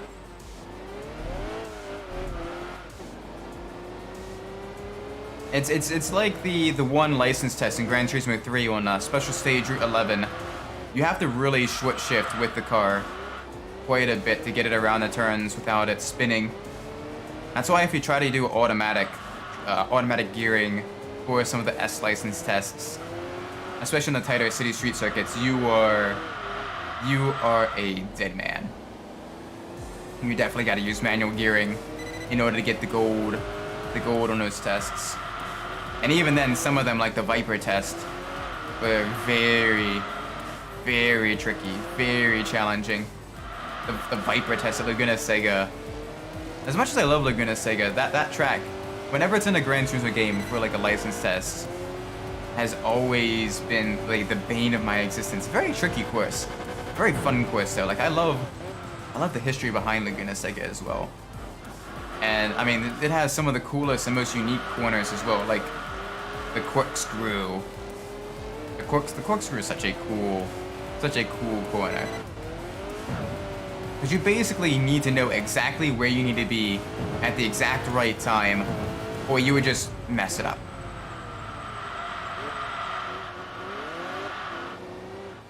Oh gosh. Like that. That was pretty dreadful. Mostly clean lap. 90% clean. There we go. Smooth-ish. Semi-smooth. We'll call it semi-smooth. Alright. Let's see if we manage to salvage enough points. Okay, good. We level up the vehicle at least once. So we're getting really, really close to driving a racing car. One more upgrade. Probably one more race, unless it's a race where we completely wreck ourselves. But that'll be fun. Not a race where we wreck ourselves, but like the final race. Now that we have the tires as grippy as can be. Some super grippy tires. Ooh, the Road Regatta Championship. Ooh, let's do it. Granted, we got to be very careful because Marco Strada is a very bumpy course. And the cobblestone is a low grip surface as well. So this will benefit the R34 Nismo compared to our TVR. So we have to be very careful through here. We do have our vehicle nearly fully tuned though.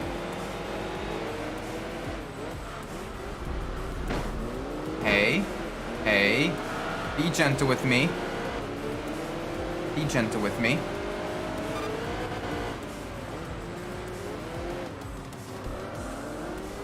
There we go. Smooth paths through the chicane.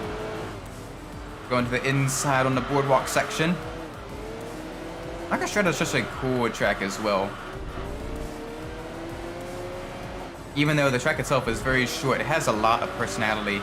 And it's definitely one of the better looking tracks as well, especially in the nighttime when it's raining and all the city lights are on and everything. Like, it is a very, very pretty track.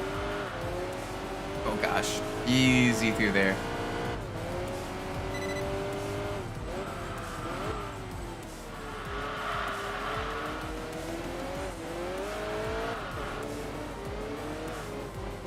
Smooth. There we go. Almost lost it on the cobblestone. There we go. That's probably about as much curbing as we can take through the chicane. And keeping our vehicle stable enough. That's good. Watch the dip. Alright, back again to the right. I do like the long sweeper corners though. Those definitely benefit the lighter weight, lower downforce vehicles. I don't say lower downforce, but lighter weight, higher grip vehicles like this one. Very nice. Because you can kind of hold a fairly smooth slip angle through there. Alright, worked just a little bit too late there. That's fine.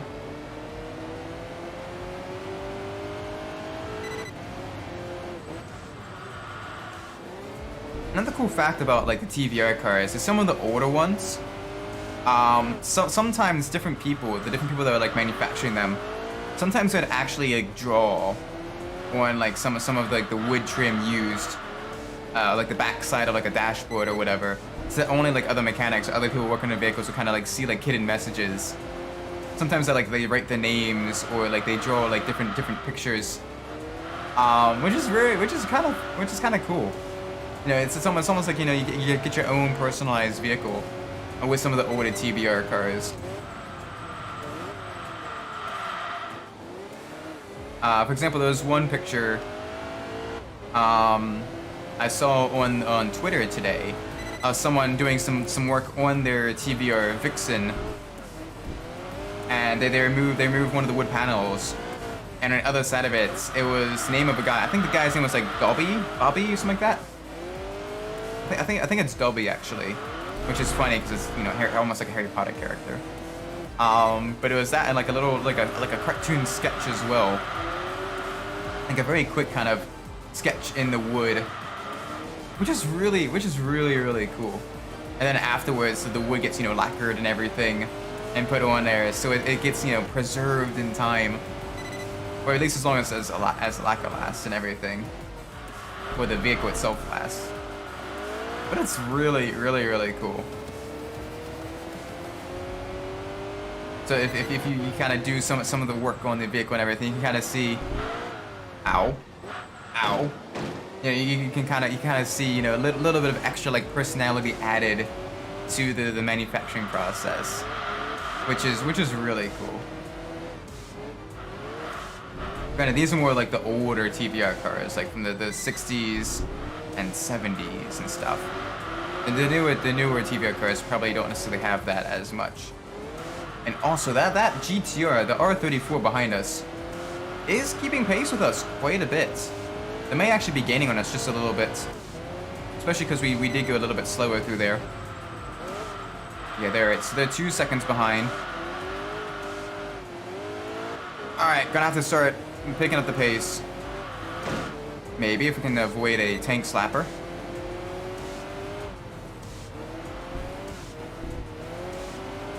There we go. That'll help us gain a little bit of time on them.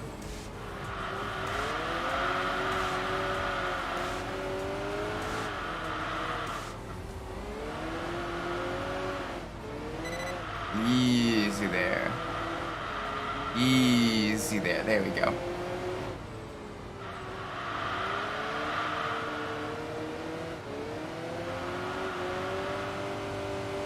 Nice.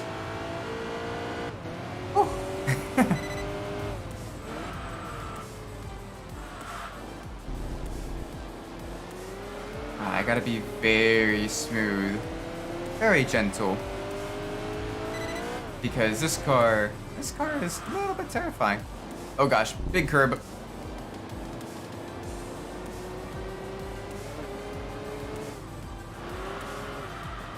I do like the very quick laps around the Marcus Strata as well. So that also allows you to eventually catch up and lap some of the slower drivers and their slower vehicles. So it becomes almost like a strategy game as well of when do you want to kind of overtake, how do you want to overtake as well, and managing the back markers kind of can allow you to kind of pull a decent gap on the person just behind you as well. Probably third gear might be better through here. Yeah, maybe want to keep it in third gear. Second gear, we keep spinning the wheels just a little bit too much. I got the Jaguar. Beautiful British car, but a little bit heavy. It does have the very unique Jaguar independent rear suspension with the inboard brake rotors for reduced unsprung mass. What that does allow for improved handling, as well as better ride quality as well, because you're having less mass, be moved quite a bit over the bumps and all that. So that's less weight getting, less force getting kind of transferred to the vehicle, sprung mass. In addition, it does allow for some very unique, very kind of complex suspension designs, which kind of allow the vehicle itself, despite its weight, it does handle quite lovely. The downside, though, is it has a few downsides. Though. One, maintenance on the braking system, because the brakes are wear components. It does take a lot longer because you got to either remove the axles, or you got to find some other way to get the brake rotor off. It is a much longer process. In addition to that, the heat from the brakes, especially if you do a lot of like sporty, spirited driving and everything, the heat from the brakes for some of those Jaguars does cause much faster degradation of the rubber seals in the rear differential. So you can end up with a differential leak, leaking fluid, which can then cause damage to the gears in the differential, which is very expensive to replace.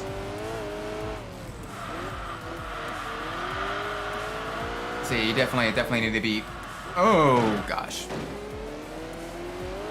Definitely need to be just a little bit careful.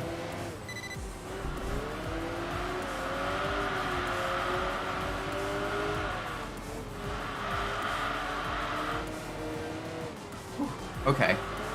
That R34 is still right behind us. Right now, I'm not really able to break away too much. And that R34 is not really able to catch us up too much either. We kind of reached a little bit of an impasse. We have 2 more laps to go. Can we hold them off? Can we avoid any major mistakes? He says as he brakes way too late into that corner. That's fine. That's only going to cost us just a little bit of time.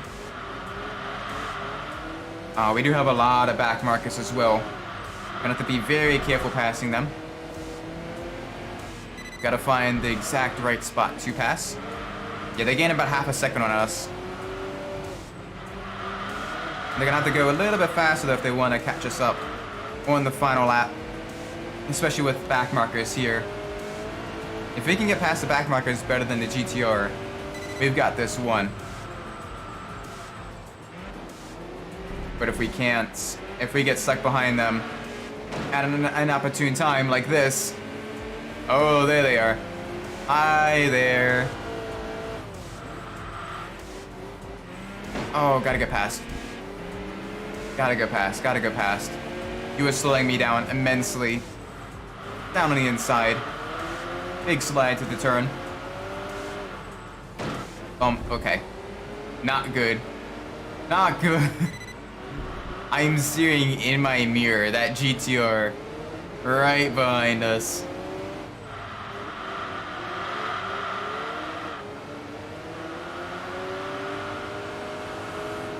Oh, got too aggressive on the throttle. No! Oh.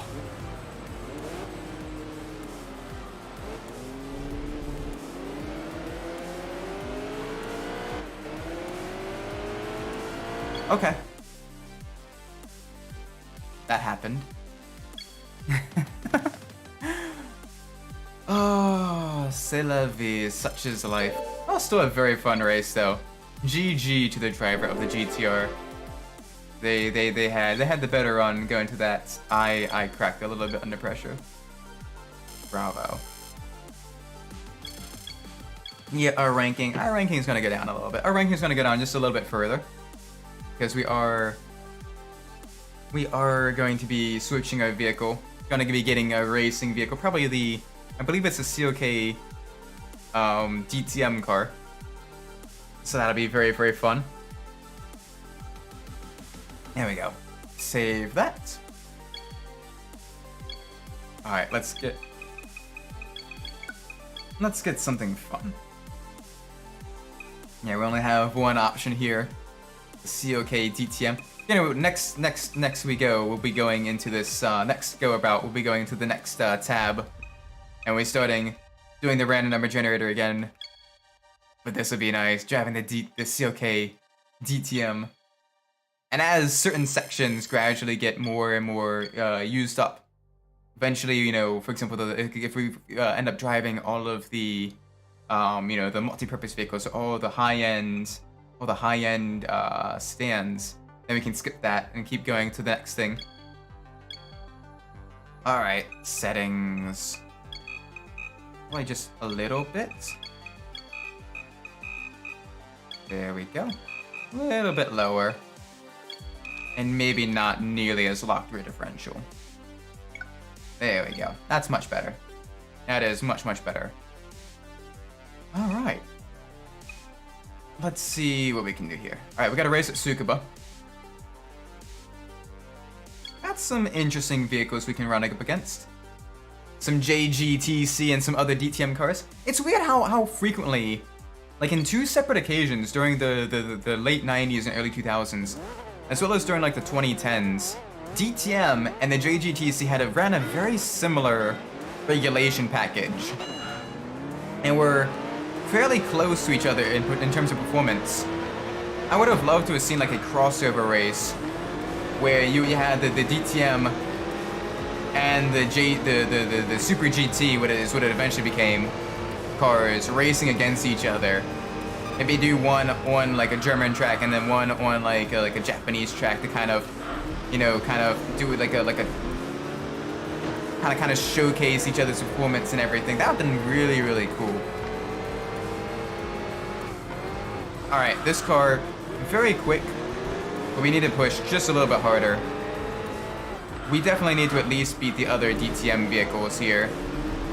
And the two Opals.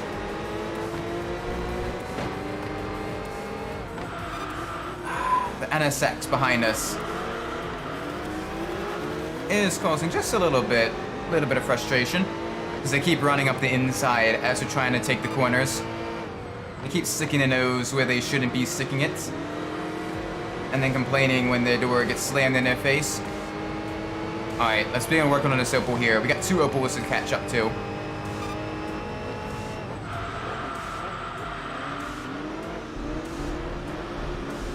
Little bit too aggressive one to turn in. That's fine, we at least made the pass stick.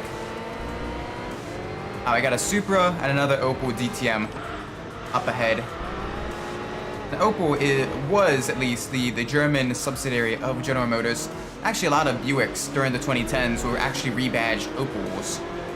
At least the coupes and cars and, you know, hatchbacks and all that stuff, which is cool. But now they're owned by I believe either Stellantis or Peugeot. I think Peugeot actually owns them nowadays. So they are no longer owned by GM, which is a shame though, because GM owned them at least in GM owned them for quite a while, and to have it no longer be a GM brand is very, very unfortunate. Because Opal cars are really, really cool. Because you had the Opal Speedster, which was like a sister car to the Lotus Elise, and it's just a very cool car as well. Then you had some of the high end like Opal hot hatches as well, like some of the high performance Corsas. And of course, you had their involvement in the DTM in the 90s and early 2000s. And it's just a shame to kind of see see what they are nowadays. Hopefully they ever kind of bounce back, make some really, really cool cars again. I would love to see some really, really cool Opals. Unfortunately, in the US, we never really got too many Opals. We got the Opal GT, lightweight two-door sports car, similar to the Lotus Elan during the 60s, and it was really cool because it actually had a knob that you would twist, and it would roll over the headlights.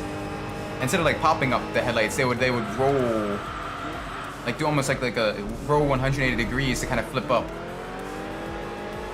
And it was just really, really cool. Those.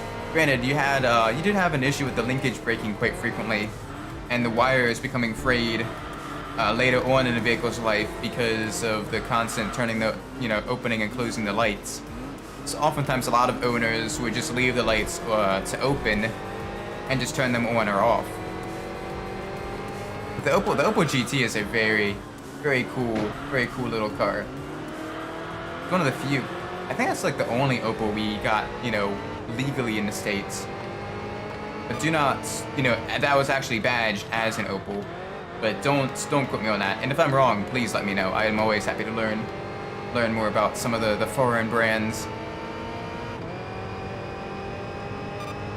There we go. It's good second place right now. The Mercedes beating both the Opals, beating some of the other JGTC cars. That Supra is very quick, the V8 powered Supra. We drove that a little while ago. A couple streams ago, and that was a very, very, very quick car. Very great handling. Most of the JGTC and DTM cars in this game handle absolutely amazingly. Because they just have massive amounts of grip, massive amounts of, they have the racing slicks and everything, which definitely makes them very, very nice to drive. Alright, come on, big push. Come on, let's try it again a little bit of time on the Supra. That doesn't look like it's the case right around now. We'll at least try to run a lot of clean laps.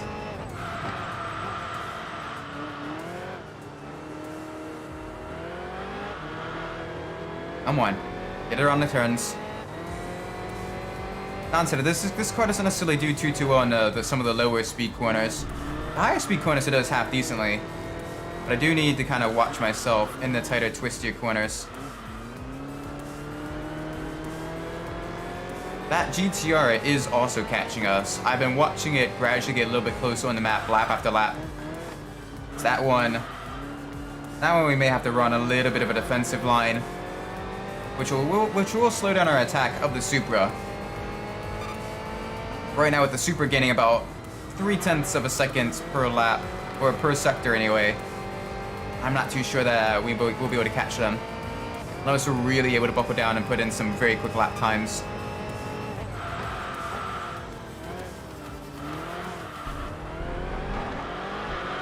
Oh boy, easy there.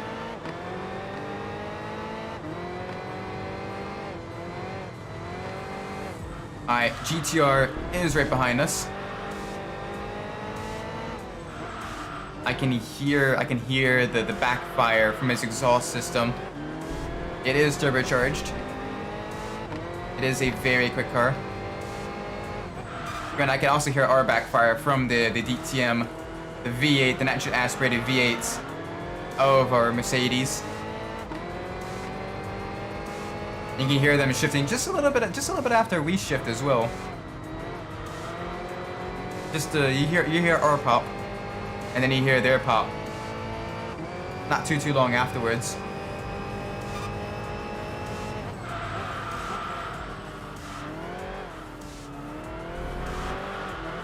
Nice and easy through the hairpin.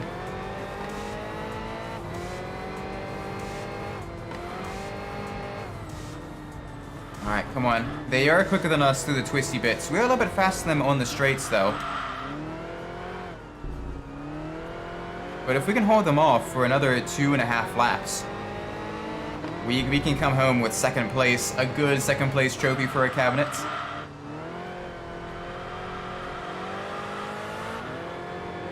Come on, big push now. 2 to go. Oh, they are right up on us, though. If they get antsy, if they push us wide on a corner, That's going to be the end of it, though, because they are much faster than us through the lap. They've been gradually catching us up. So if they pass us, with the exception of like a very late break, very aggressive maneuver, I'm not too sure we'll be able to really kind of make something stick. Oh, and they are right up with us. Easy, Isaac.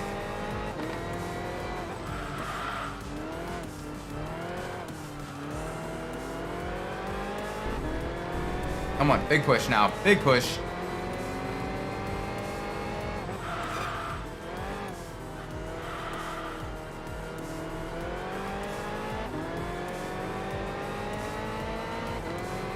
Alright, we got one more lap. Very consistent laps as well, with the 55 seconds. It was 56 seconds a bit early in the race. Now we're dropping it down to 55 seconds. Oh gosh, that's not good, that's not good. Alright, running the defensive line.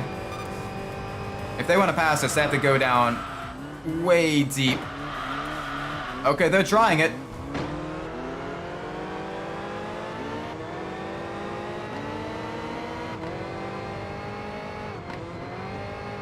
So be it. That's fine.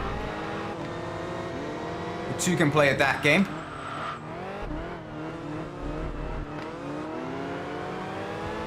Oh, you. Okay. We got one more corner to make a pass.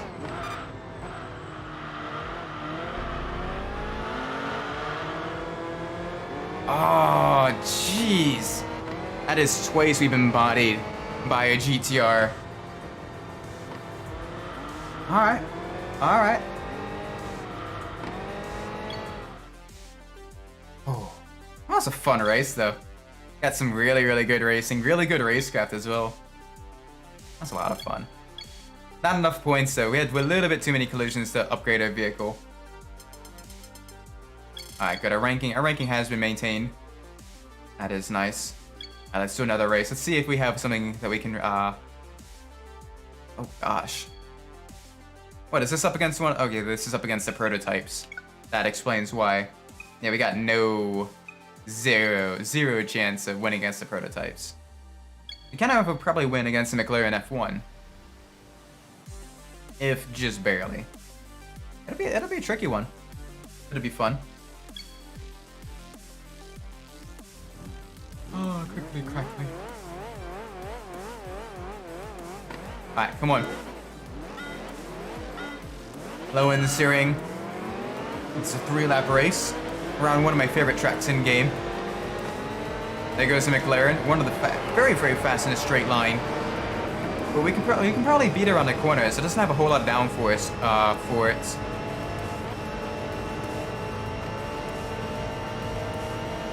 So we can probably beat it out through some of the twisty bits. Oh, it's got some decent brakes though.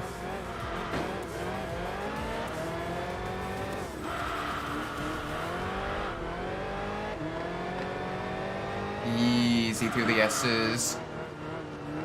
Easy through the ears of the kitty cat.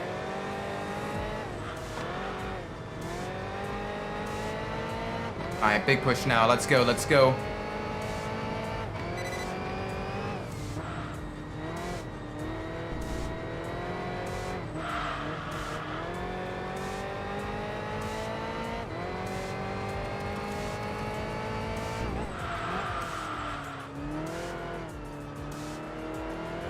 Alright, let's do this.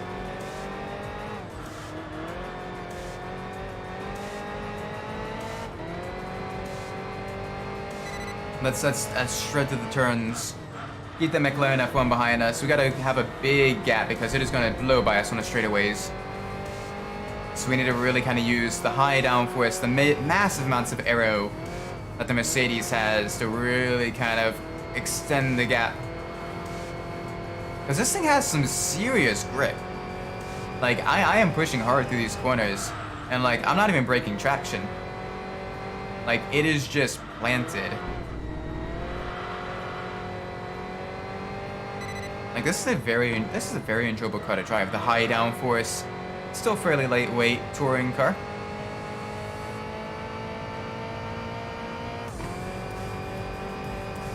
Doesn't have a high top speed though. It doesn't exactly have the best acceleration once you get to the higher speeds because of all the downforce. It is creating also a lot of wind resistance, a lot of air resistance. So it is kind of has to cut through the air. Alright.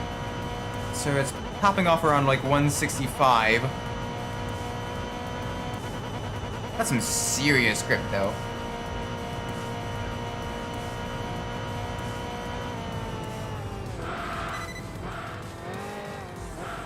Taking these hairpins in third gear is also a very strange, very surreal experience.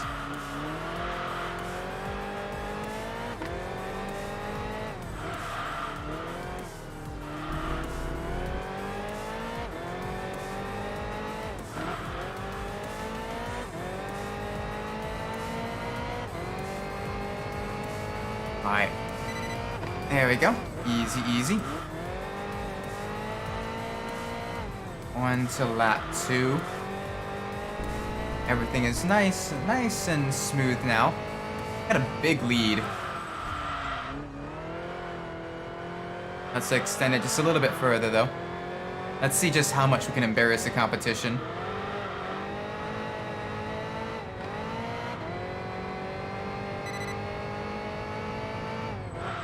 Easy there.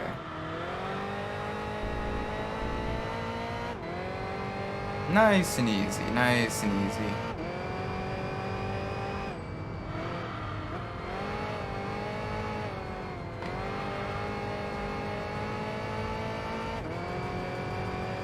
Alright, big push now.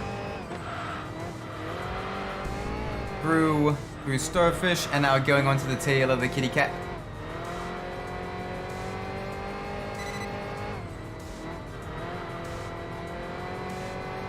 There we go. Very nice and gentle, very smooth.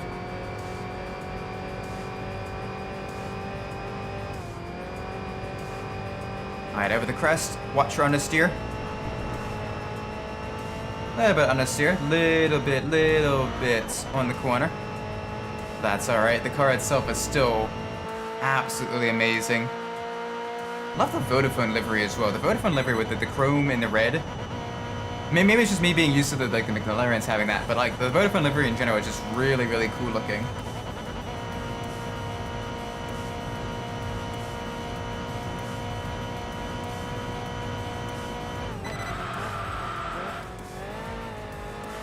Alright, easy through here.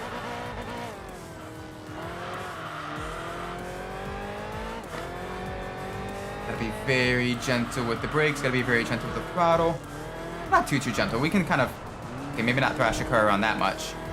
We can still thrash the car around a little bit. Really kind of push for a very high speed lap time. The car's got enough downforce and a lot of mechanical grip as well.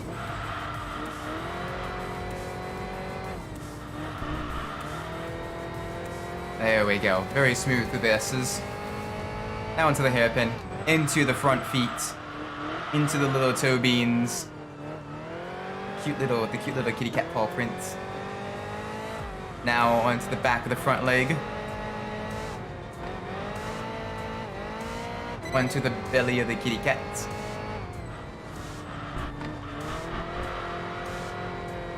Very nice, very nice. Yeah, we are absolutely destroying the competition here. A little bit wide there on the corner. That's fine. Brake at the P gravel, turn in. Another little off throttle. Get the car to turn in just a little bit more. Use a little bit of the curbing. Kind of brake traction. There we go.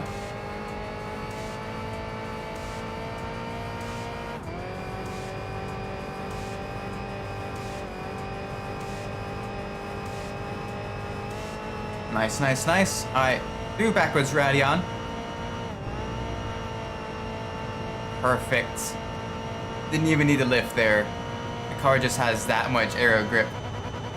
And across the line. Yes! Beautiful.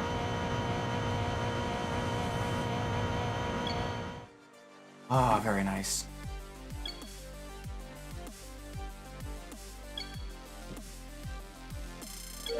There we go. Ooh. Our tuning level is increased. Nice. Alright, got some extra grippier tires. I already have plenty of grip. But now I have even more grip, which is nice. I'm gonna run to the restroom real quick. I'll be back in just a second.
Alright, I am back. Thank you. Thank you for your patience. Oh, gotta love the DTM cars. I miss DTM. I know DTM kind of still exists. Kind of, but it's a GT3 series now. So it definitely makes it much more unfortunate when it's, you know, it's definitely a lot more unfortunate compared to, you know, when there were actual, like, quote unquote touring cars or GT cars and everything. Those were super cool. It was something unique. It was different. It wasn't just another GT3 series. And unfortunately, that's the nature of the beast. Come on, big push. We're starting close to the front. Let's make sure we stay at the front.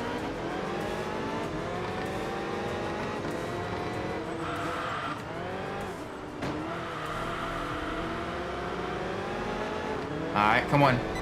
Let's do this.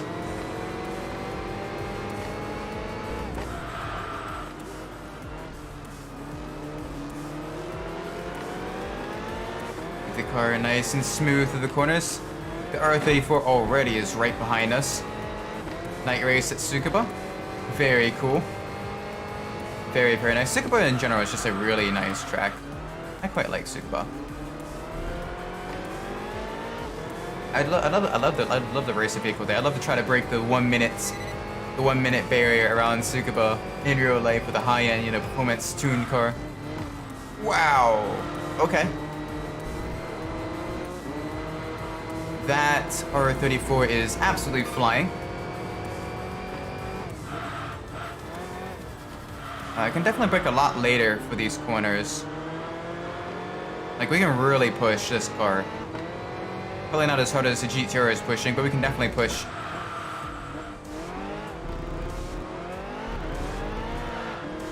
Come on. Keep going, keep going.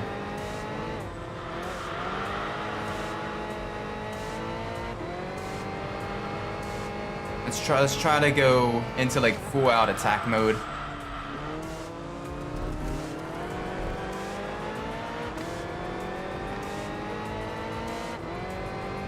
Come on. Big push, big push.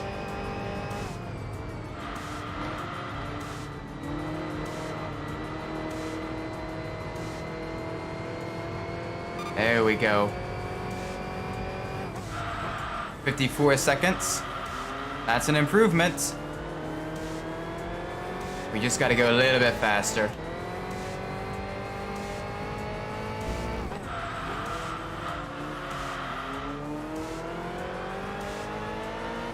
We could probably tune this car for just a little bit more oversteer, honestly. With the amount of grip and mechanical downforce, amount of mechanical grip and downforce that it has, like, this is a very, very quick car. Probably tune it for just a little bit more oversteer. Get it through these corners, maybe a couple seconds quicker. Maybe not in a couple seconds, but a couple of tenths of a second quicker.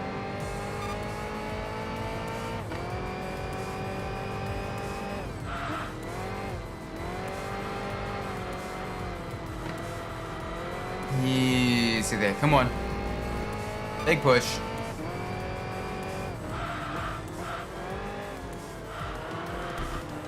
I can definitely brake later for the first hairpin. Definitely brake later for turn 1. Oh man, that GTR though. That GTR is quick.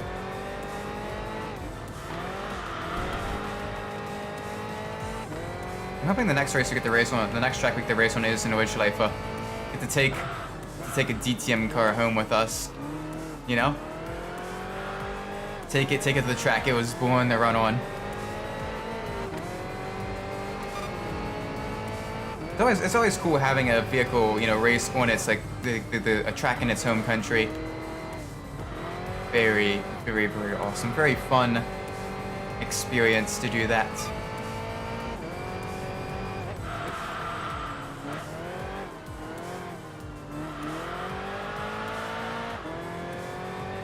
Not sure if that's a gear 3 or a gear 4 corner there.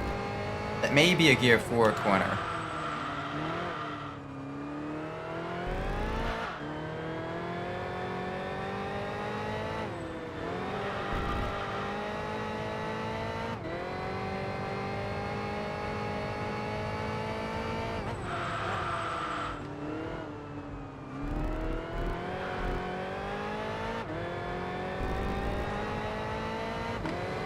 Okay. Alright. Easy.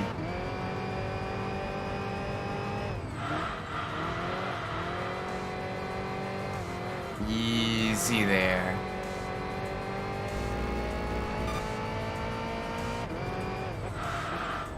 Alright, lap time is a little bit slower. Gotta go faster. Gotta go much faster. One big push now.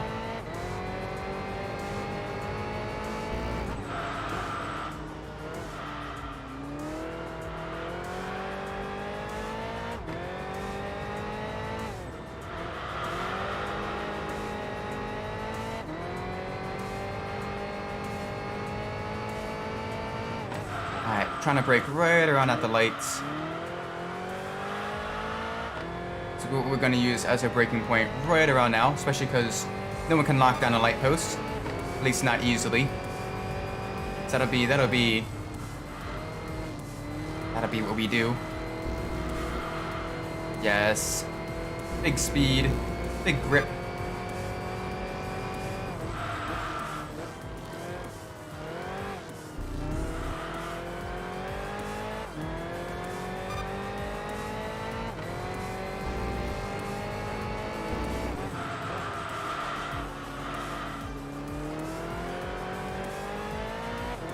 Alright, come on.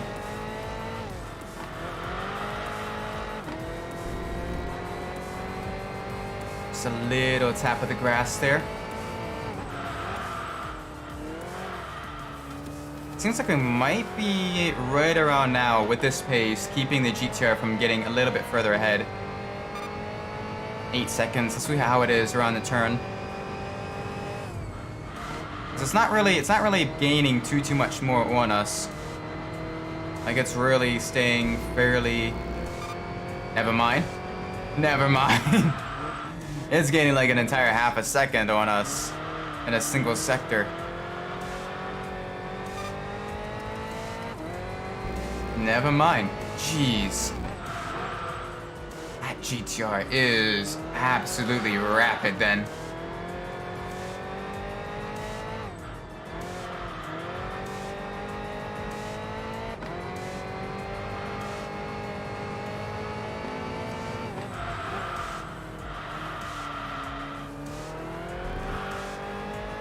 Alright, that was very quick for that hairpin there. That felt very quick.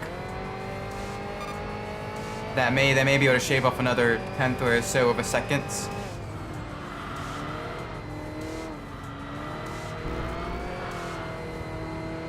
Three, 4. That was probably a very bad corner exit there.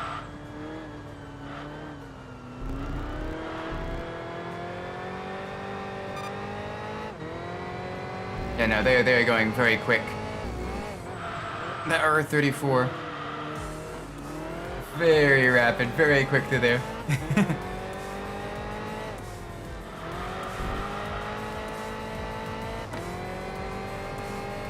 Come on.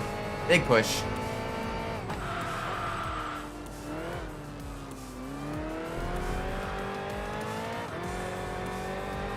Big push, big push.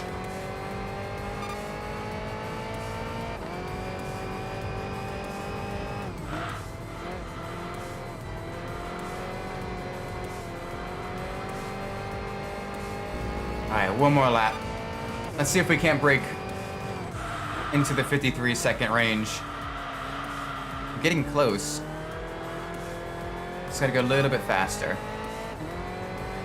And I like how we're absolutely dominating everyone else except that R34. That R34, just a little bit too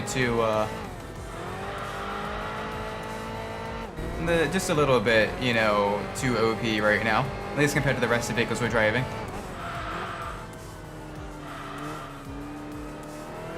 Definitely makes things just a little bit difficult. Come on, big push.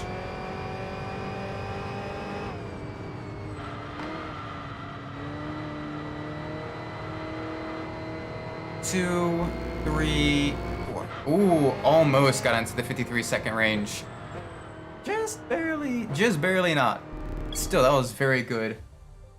Very consistent, very solid driving. Just need to go just a little bit faster. Need to make a few adjustments.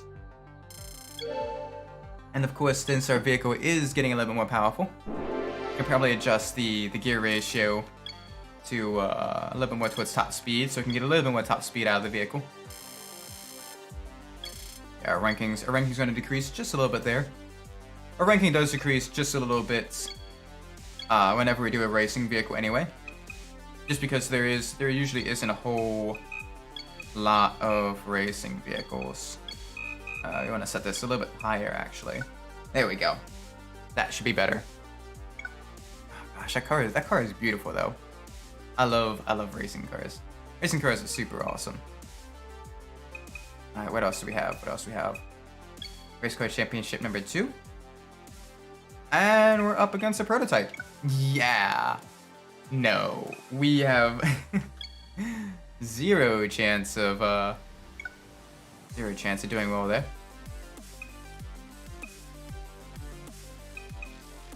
Let's do a race on. Let's do a race on low end steering. I definitely want to do a race on the Nordschleife though, like the forwards Nordschleife. The backwards Nordschleife is so weird to drive. Forwards Nordschleife definitely feels a lot better.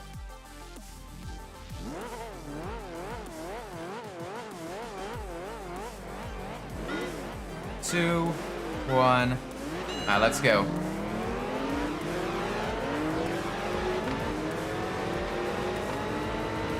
Big push.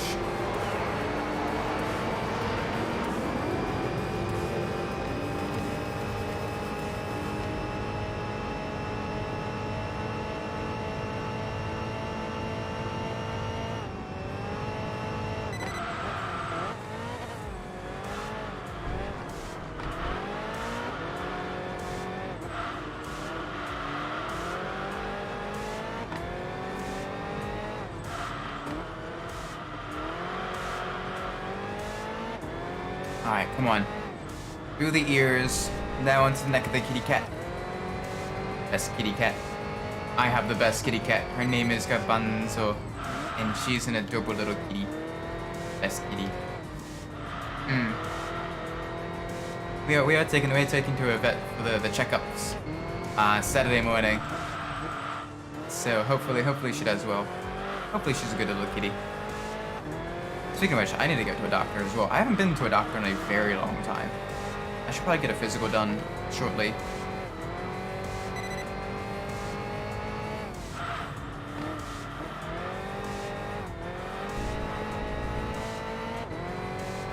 Yeah, I definitely should get a physical done sometime in the near future.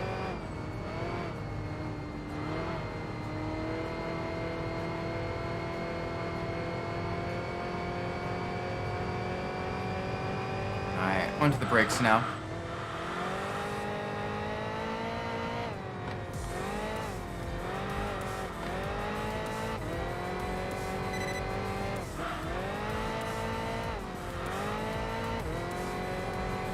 Alright, come on. Big push. Big push, big push.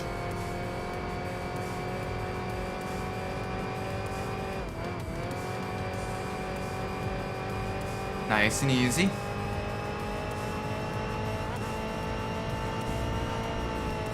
We can keep the speed all the way through backwards radion.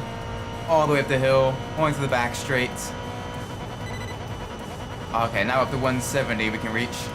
That's good. That is very nice.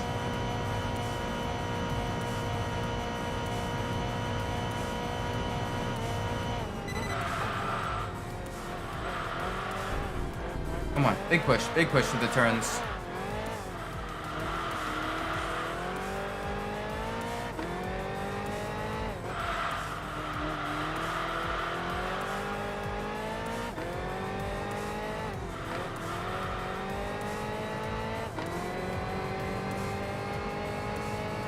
Alright, nice and easy. Easy on the brakes. I think the turns nice and smooth.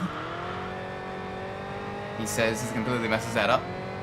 That was a very, very late turn in.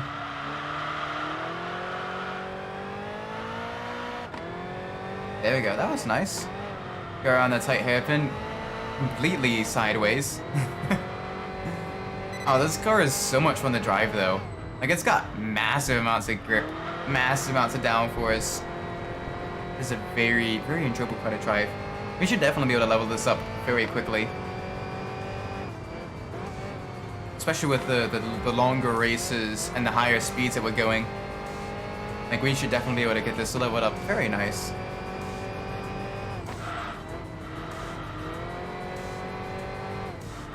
Easy there, Isaac.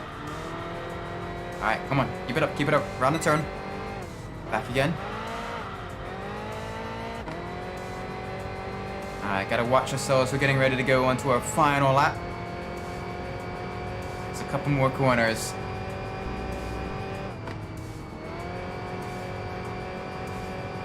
There we go. Big push now.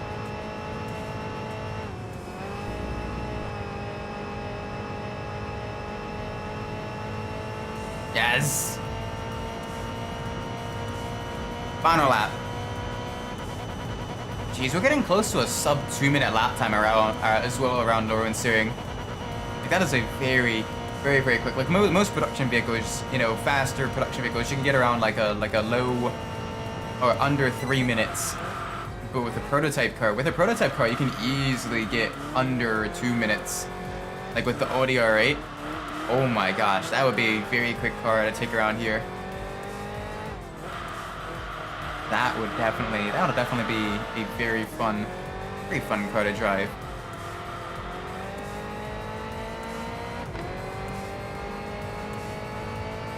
Alright, come on.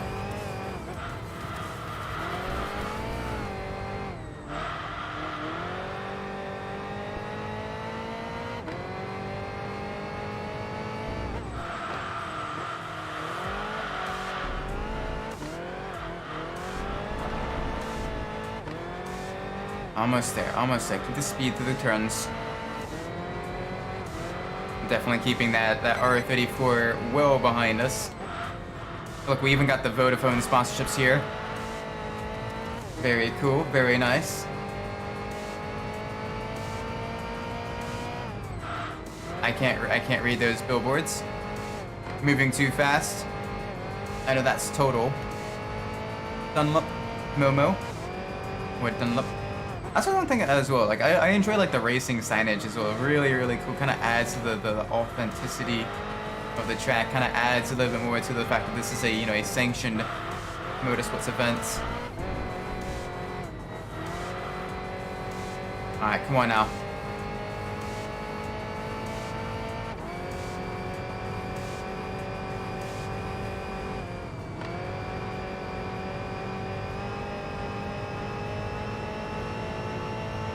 Big speed.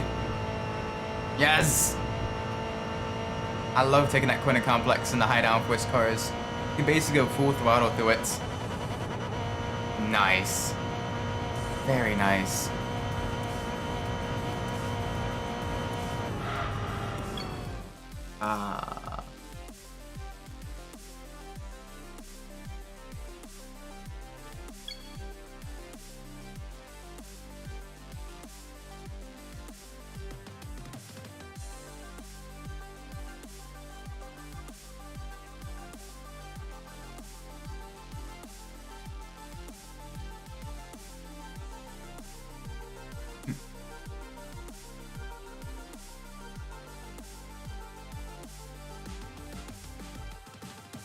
Alright.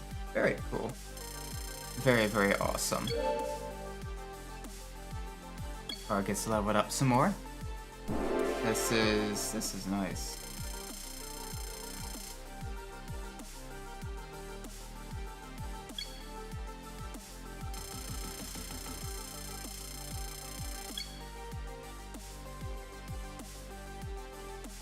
Very nice. Yeah, our rankings decreased a little bit, but that's fine. That is a-okay. All right. Got a race car championship number 3 at low end Searing. On one hand, a lot of ranking points. On the other hand, you know, I do want to drive on the Nordschleifer as well. 4-lap race. May as well do it. They're basically kind of limited to 3 racing tracks anyway. Whenever you try the racing cars, it's unfortunate because the racing cars handle very, very nice. But otherwise, you're very limited. You're very, very limited.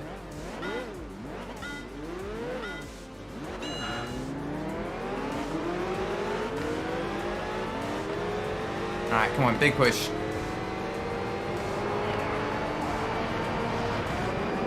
Oh, this thing is so nice. We're gonna definitely level up quite a bit on this one though, because we'll have full clean laps. Let's see if we can do a clean race.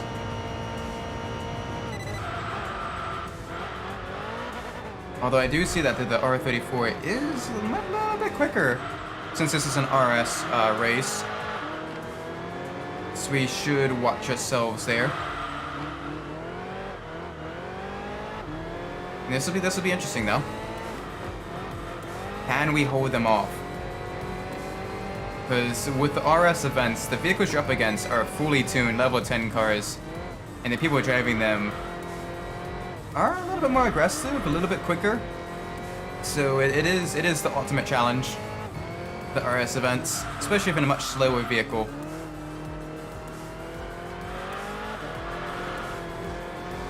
I want big push now. Onto the belly of the kitty cat. The 2 sharp left-hand turns. The first one sharper than the other one, which allows you to... Whoa! We got on 2 wheels there, just a little bit. That was fun. That's one way to go around a corner. Not the best way, not the fastest way, but certainly a very stylish way. I've never gotten on 2 wheels in one of the race cars before. That is great. Alright, easy. Easy, easy, easy, easy, easy.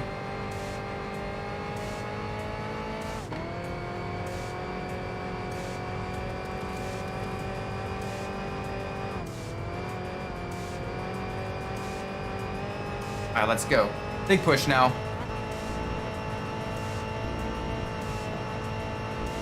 Alright, first lap done. That R34 is still close behind us. The entire field is pretty close behind us. They're probably only about 3 seconds, not even 3 seconds, 2 seconds behind. And they're going to be gaining a lot on the straights, because that is a very fast car. Got quite a bit of downforce too. It's going to have a lot of grip. Only way we can really kind of outmaneuver it, outspeed it, is on the bank turn. And even then, they're like full aggression. They are not holding back, not one bit. So that's gonna be very tricky.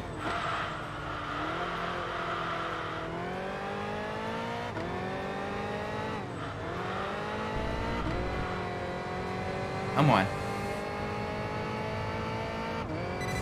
Easy. Onto the brakes. Get the car nice and slow down just enough through the S-curves. Come on. Let's keep this race clean. Let's keep this race fast.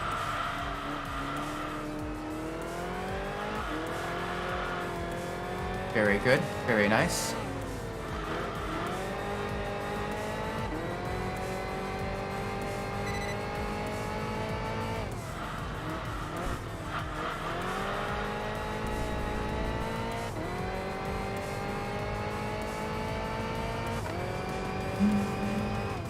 Easier on a sweeper.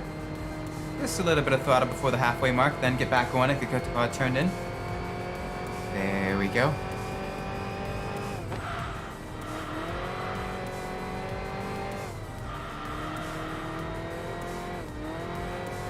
Yes. Oh, this car, like, literally just is so well behaved.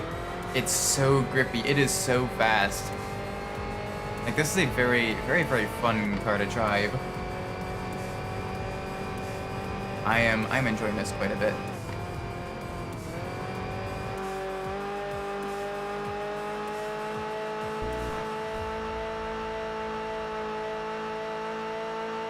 So smooth through there. Like that is nice.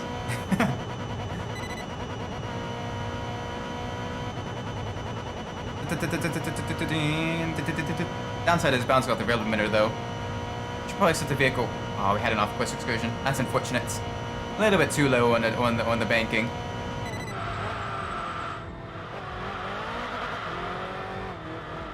Very fast though. Got to keep the speed. All right, we're 5 seconds ahead now. Let's extend the gap even further. Come on.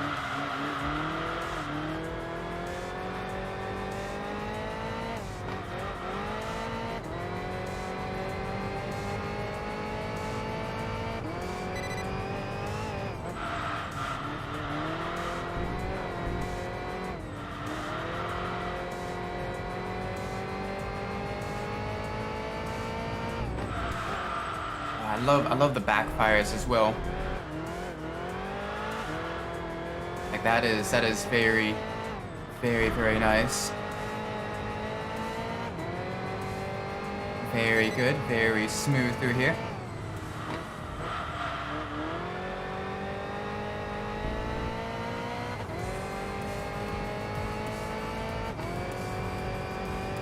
Come on, nice and easy. Keep the car smooth on a track. Yes.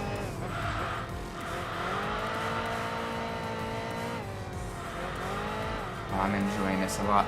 Come on, speed up. Okay, just a little bit quicker. We've got 1.25 more laps to go. Yes, yes, yes, yes.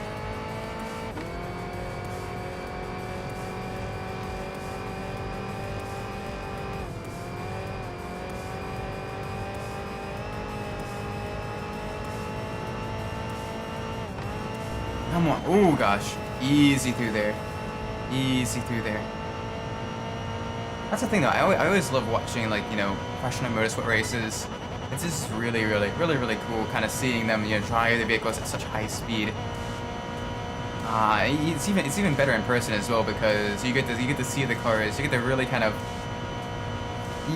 the speed on camera, the cars don't look nearly as fast, especially the larger vehicles. But in person, oh my gosh, they are very quick, very rapid, very loud too. But it's kind of cool watching them, you know. You can kind of see them like twitch around just a little bit. You can see them, you know, just ever so slightly sliding through the turns. You can kind of see the little variations in lines that the different drivers are taking through the turns as well, which is really, really, really cool.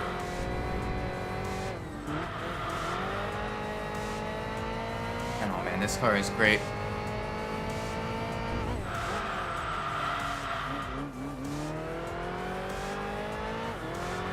Honestly, if I were a multimillionaire, I would love to make this track in real life. This would be a really cool track to drive on. I'm not sure how well the crossover with the bank section would do in terms, or would have it with regards to the FIA ranking, or the FIA licensing for it.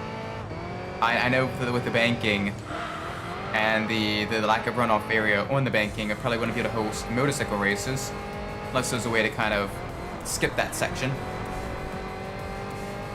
But the track itself is very, very fun for car racing. I would love to make something like this a reality. Or worst comes to worst, just cut off the turns 1, 2, 3, 4, and 5, and just kind of basically cut off the head of the cat, and then connect it at its neck, and just have it be a sharp right-hand turn into the corner for turn 1. That'd be a possibility. That'll definitely be a possibility. Alright, a little bit slower lap time that time around. Still very quick. 2:10s. Very, very, very rapid. Very nice. Very good. Got a lot of distance. Gonna get a lot of points as well. There we go. That's good enough for 2 upgrades. Yes. Let's see.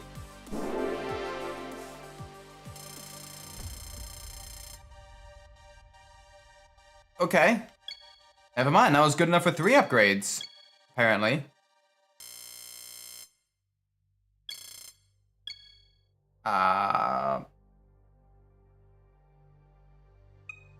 Cool. Alright, so I guess we may as well get the random number generator up. That's gonna be going to a compact car now. Wait, hang on a second. We should probably you know, get the screenshots of the beautiful DTM car. I think that'd be nice. Let's just oh, hang on. We need to actually be on. Have the active window be this one. Whoopsie daisies. And alright, let's change a car to be a compact car. And we're gonna have to see. We have 6 options. And we have a whole bunch of vehicles. 2 hybrids as well. So that'll be interesting. Alright, let's get this up. Ooh. Alright. And if it's a 1, it's an Insight. If it's a 6, it's gonna be the Corolla. So let's see what it is. Did it? There we go, 4. Okay. 4. So that is this one. The Prius! Ah, we get to drive the Prius. Oh gosh. The Prius. Oh gosh, it's you even have the teal coloring on it. Light purple metallic, super white, cream like dark blue. Gosh, eggshell. A color that looks very nice on a British Roadster does not look as good on a Prius. God, I forgot how ugly the first generation Priuses were. Let's do a darker blue color. That looks decent-ish. Oh, the pain of driving a Prius. Let's at least do some settings. So we'll do 1 race. We'll do 1 race in the Prius. Stiffen up the rear just a little bit.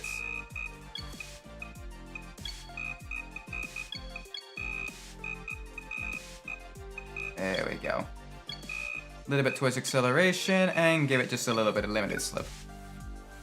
Gosh, the Prius. The Prius.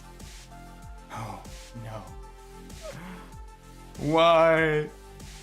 Why the Prius? Like, of all the other compact cars that have been half decent to drive, we have the Prius. Oh well. Let's do it. Let's see what we can race.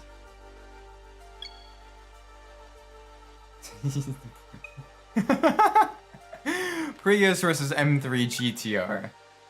Yeah, I don't think so. There is nothing we can really do here. Not much we can be competitive. Bloody Nora. Okay. Nothing we can be competitive in, apparently. Oh, this is going to be... This is going to be tricky. This is going to be tricky. Alright.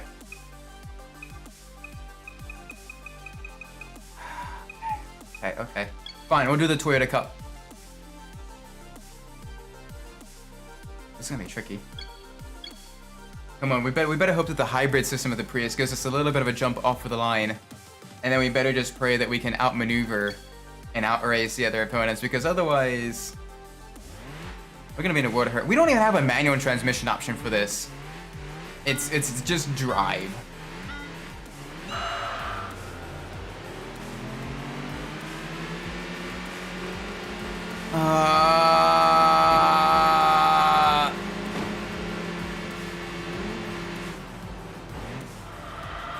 Oh gosh, it doesn't even want to turn.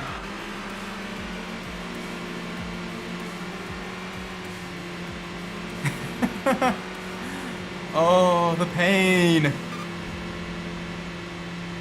I just hope this car is level, you know, it has like the magic car power or something, where when it levels up, it gets much faster. Oh gosh. Okay, maybe the AI is pitying me, because the fact that we're keeping up with an IS 300 in a Prius, that should not be happening. Like that IS 300 should be like blowing us away, and instead we're like, you know, right up on its tail. Granted, on the straights, it is going to be miles away. The fact that we're actually able to carry more speed out of the corners than a sports sedan is strange.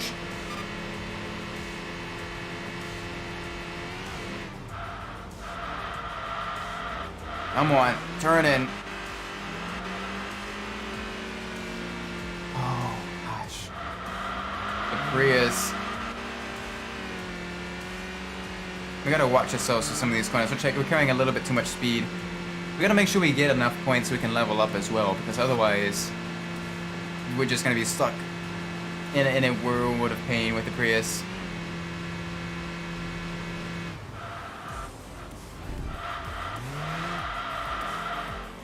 Come on, turn in. Oh, the Prius.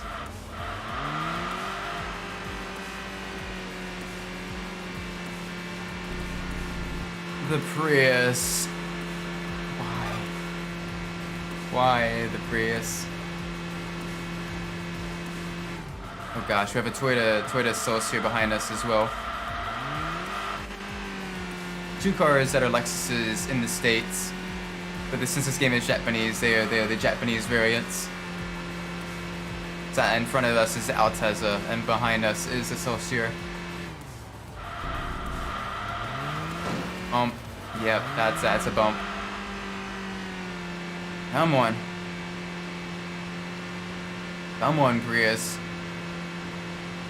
Let's just try to maneuver through these S-curves as quick as possible, so we can maybe, just maybe, catch up to the Altezza.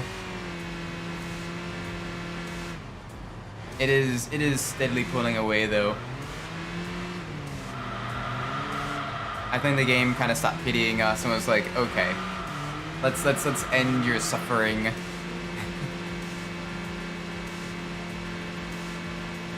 Come on, big push. I'm not even going over 100 miles an hour on any of these straights. Like, I'm barely going faster than highway speed. Like, this is sad. This is so sad.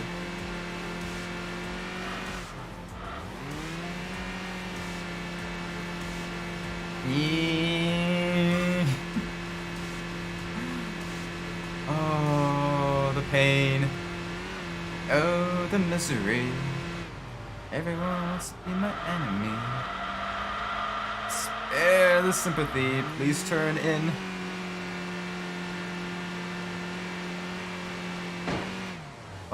I'm literally getting rear-ended on a straight, I'm going too slow by the AI. There's a Celsius. Down to third. Okay. Come on. We need to go just a little bit faster. We need to turn in. My word.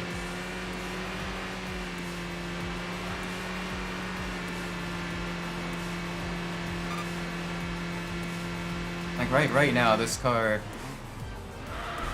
is not fast. I'm able to get a place back from the Celsius though. I'll have to see how it handles the S curves.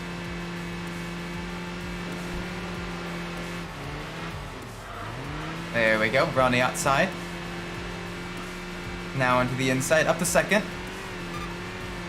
There we go, let's see if we can hold it for the finish. We have a long straight coming up.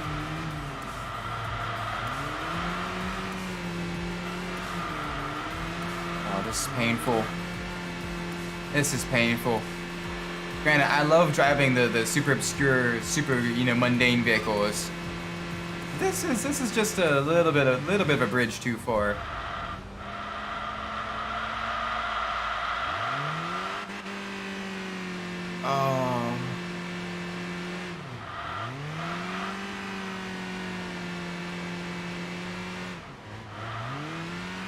Come on.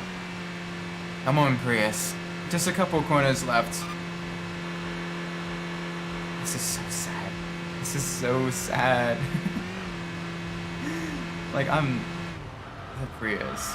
The Prius. Turn in, please. Turn in, Prius. Turn in, Prius. Oh gosh. The Celsius is literally right behind us. When we come out of the corner, unless we can run a defensive line, it's gonna blow us by. Oh yeah, we managed to finish seconds. We came second in the Prius.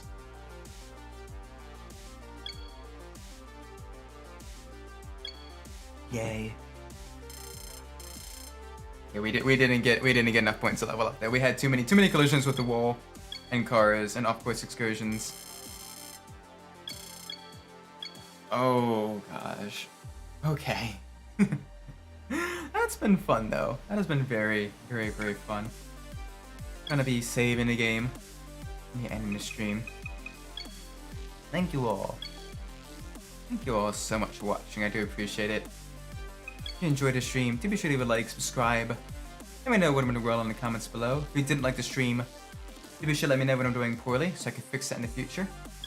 That being said, I've been Isaac Umbras. Wherever you are in the world, whatever time of day it is, I do hope it is a great time. And I hope to see you on the next stream. Until then, bye-bye!